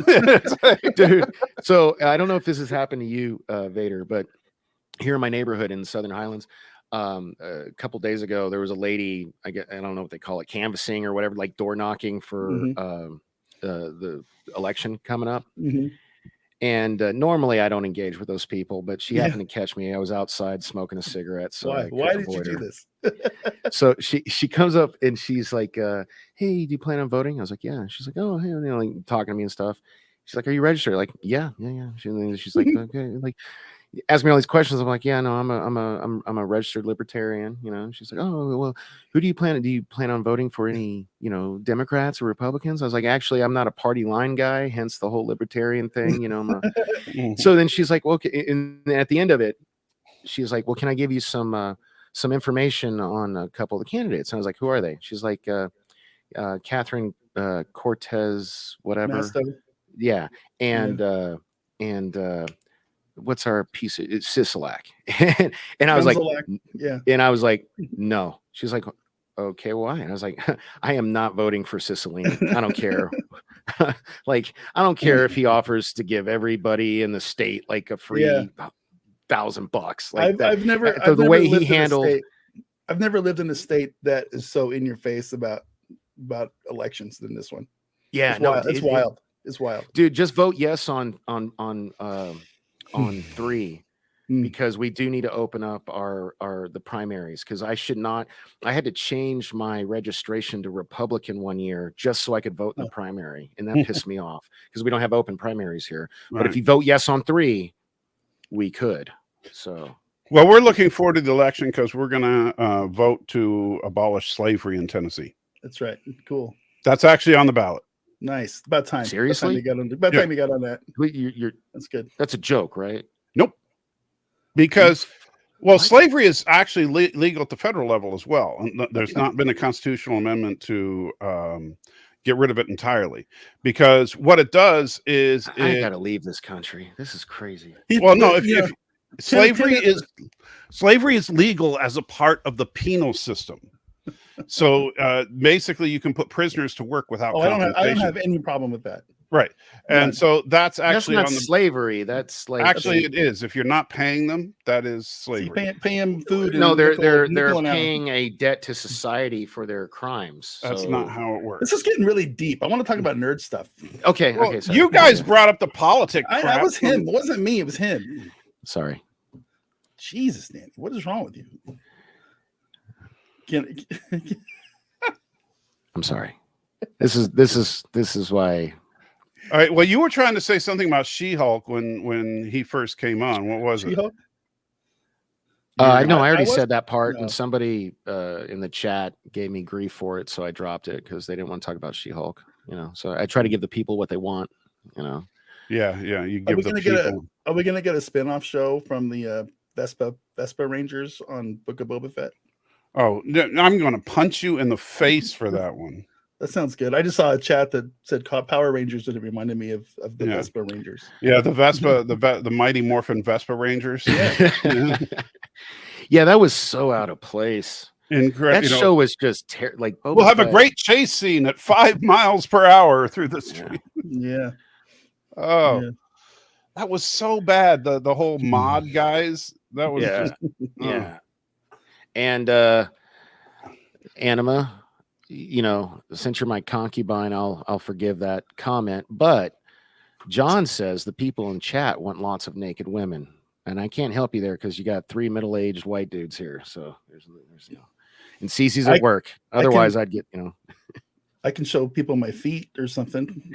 So I showed my boob earlier. Were you not here for that? no, I guess not. I showed my helmet, but You went over my helmet? I think I've killed your show. I come on and it died. No, not at all, man. Fuck. I miss you guys, man. Like, you know, I have a car now. You guys don't, you know, invite me back out. Like, right. You know, I can at least meet you up at. Things have been Rocky weird, man. Jones. We're gearing up with a bunch of stuff, and we're trying to make extra content so we can take some time off next month, and you know, a lot of stuff going Your on. Wormwood stuff was super cool, man, and I loved how organic. Just like being like I guess for lack of a better term, a fan of your show. Mhm. Like you guys kind of manifested that stuff to happen, Yeah. which was really cool. Yeah. you That's know? kind of how a lot of stuff over there at the podcast works. We find something weird and kind of small, and we review it, and then we reach out to the people who were involved, and they just want to talk. Yeah, and it's I mean, yeah, you had like it's very cool. you had the zombie director chick and- on. yeah. Yeah, and the director. Yeah, that was Yeah. so cool, man. Because I remember when you guys, especially you, because you were because you loved it in Mhm. Discord. You were talking about it all the time. Yeah. And I remember, like, I think it was Alex that was like, you know, oh well, you know, let's just reach out to him on Instagram or whatever. And I was like, That's all it yeah, takes. yeah, that was awesome, man. I mean, So- a lot of these people are just people like us that had a chance to make a movie that nobody saw. So Right. anything, any way that they can get more eyeballs on their projects, you know, they're So- gonna. What's jump the on it. scoop, man? Are they going to come out with that other movie they've been promising for years now? Which one? The one they had like a 5-minute trailer for, you know? Oh, that was a television show that they made a proof of concept trailer for. So is And it that not was- and happening? that's or- what, no, it's not happening. Oh, There's bummer. the first movie, Wormwood Road of the Dead, that they filmed over like 8 years on weekends. It yeah, was like a passion project for these guys, right? yeah. And they spent like $30,000 of their own money or something like that. Some Kevin Smith shit. Yeah, yeah, yeah. Yeah, exactly, right. And then they released that, and that was 2016, I think, was when that released. And then they got some money from like the Australian film board or something. Yeah. And they made Wormwood Apocalypse, which is the second movie, and its quality is better, but it's still just as goofy and fun, and it's still a low budget crazy film. And they took concepts from the TV show that they were pitching and put them in that movie. I'm heartbroken to hear this because like that I guess it was just a proof of concept was awesome. I wanted to see that. It's all that stuff is in the movie in Apocalypse. But that's the thing about a proof of concept like that, Danny, is that if they can get enough interest, then they can get it financed. Yeah, and now we need more eyeballs on this new movie, so they can make Wormwood 3. So hey, everybody here in the chat, go over to Salty Nerd, watch those interviews and their reviews of the shows because they did like a whole Wormwood week, right? Yeah, and share, get more hype up because it deserves to have another one. But and on top of that, go to Amazon and watch the movie for $3.99. Yeah, that's what they need. They need more eyeballs on it so they can show people that hey, people want to see see But yeah, I mean, it was cool, man. Like I'm sorry, we've learned that all you have to do in a lot of cases is ask, and all of a sudden you're going to be like having people who you would never think would be on your show be on your show. Right. Yeah. Well, look at some. You guys have done it. That's more Kadish's gig. Kadish is fearless. He'll ask Arnold Schwarzenegger to come on the show if you ask me. That's funny you say that. I thought it was more Alex. No, that's okay. No. I mean, Alex is he reaches out to people on Instagram, but like Kadish will go like to their people. He's like, well, he used to work in Hollywood. Our people are talking to your people, and all of a sudden, we got the directors from that Mel Gibson Santa Claus movie last year. We're talking to them. Yeah, dude. Like you guys actually... we got like David Hewlett and half the cast of Stargate Atlantis on the show. That's what I was going to say. Like David Hewlett, the people from C, like it's you guys, crazy. Like it's and the people really from cool. C found us. We found out that their production crew was watching our podcast as we just eviscerated their terrible show. And they were spreading it out. And then all of a sudden you got the showrunner, Jonathan Tropper, who is now, contacting us, and he's putting us in contact with all these other people. And it's crazy, man. It's just a web of connections. And that's you all guys will get there. I know I failed miserably trying to promote you guys, but you guys are gonna this will be your job soon. I hope so. Someday. Yeah, no, I feel it in my bones, man. You guys are. I'm gonna get fired from work pretty soon, so it needs to. Don't say that. Don't put that in the universe. Dude, my mouth is out of control. It's just there's too many little social justice warriors in the workplace now that I'm just really? In what you do? You guys are trying to find like people who like are. Gaming the system at casinos. You wouldn't think there'd be. But they're like, man, I'm into my 50s and I'm kind of stuck in my ways, and I'm not going to apologize for it. And when you get these 20-somethings have to come in and get offended because I say something, then it's just going to happen. It's fine. I'm not going to go into it. I'll tell you later someday off air. Donnie, come on, tell us all your dirty laundry, man. Hold up. Donnie, man, thanks for hanging with us. I love and appreciate you, bro. You take care. See you, man. But yeah. All right. So, anything else you want to share before we wrap up here? No, go ahead. Well, I mean, I'm just hanging out. I'm just hanging out, man. Yeah. Well, It's, are you watching Lower Decks? Yeah, but I forgot. I was gonna watch it today, but then so you haven't watched the latest episode? I haven't watched the new one though. It's garbage. Don't. Will you stop? It's not garbage. It was terrible. It was the worst episode of the season. I heard you talking about it with the fancy Texas class ship. Yeah. Or whatever, but he hates it because I don't know, because he didn't watch it until we were already live streaming, so he couldn't actually pay attention to it. No, it was just not a good episode. Like Lower Decks is at its best. Tell me about the plot of that episode. Since if you were paying such great attention, tell me about the plot of that episode. It's basically a documentary was being shot about the return to a place they haven't been to since Picard did First Contact, and it was where was it? What place? The Breen, right? No, the Breen were in it, but the planet it's the planetary system from Symbiosis, where the one planet is addicted to the drugs, drugs, and the other planet's selling them the drugs, and like Oh, wasn't- okay, yeah. okay.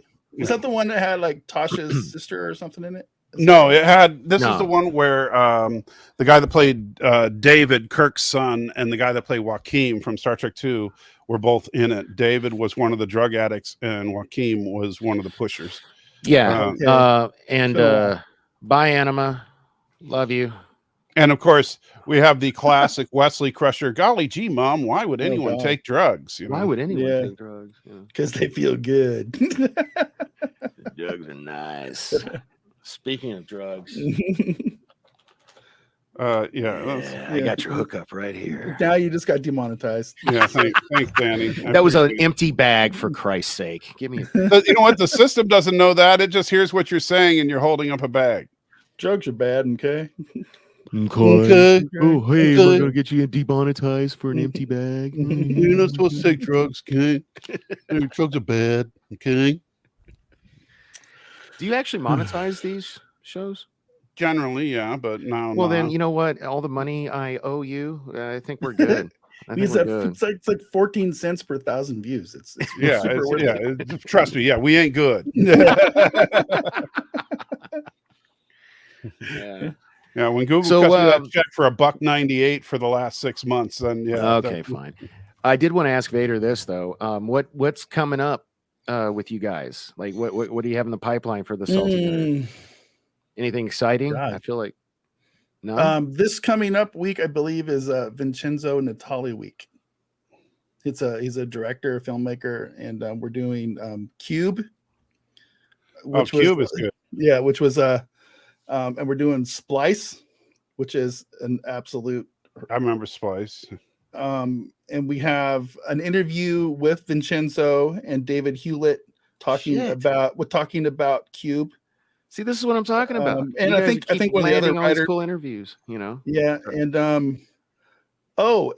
we have a screener of that we reviewed of Guillermo del Toro's Cabinet of Curiosity show that's coming out on the 26th that I can't talk about. Okay. But we're talking mainly about the second episode of that, which stars our Salty Nerd, unofficial Salty Nerd, David Hewlett. Nice. As the main character. And it's awesome. It's a really good show, guys. Hell yeah, man. So you guys, everybody here, you can check that out at saltynerdvideo.com? Saltynerd.com, yeah. Saltynerdvideo.com. But that's all. That's next week, I think. So okay. And then today we released our last and final review episode for C. The series finale. Momoa series. Yeah. How was it? I only watched like the first episode, so it was atrocious. Okay. Yeah, the showrunners and everybody they love us.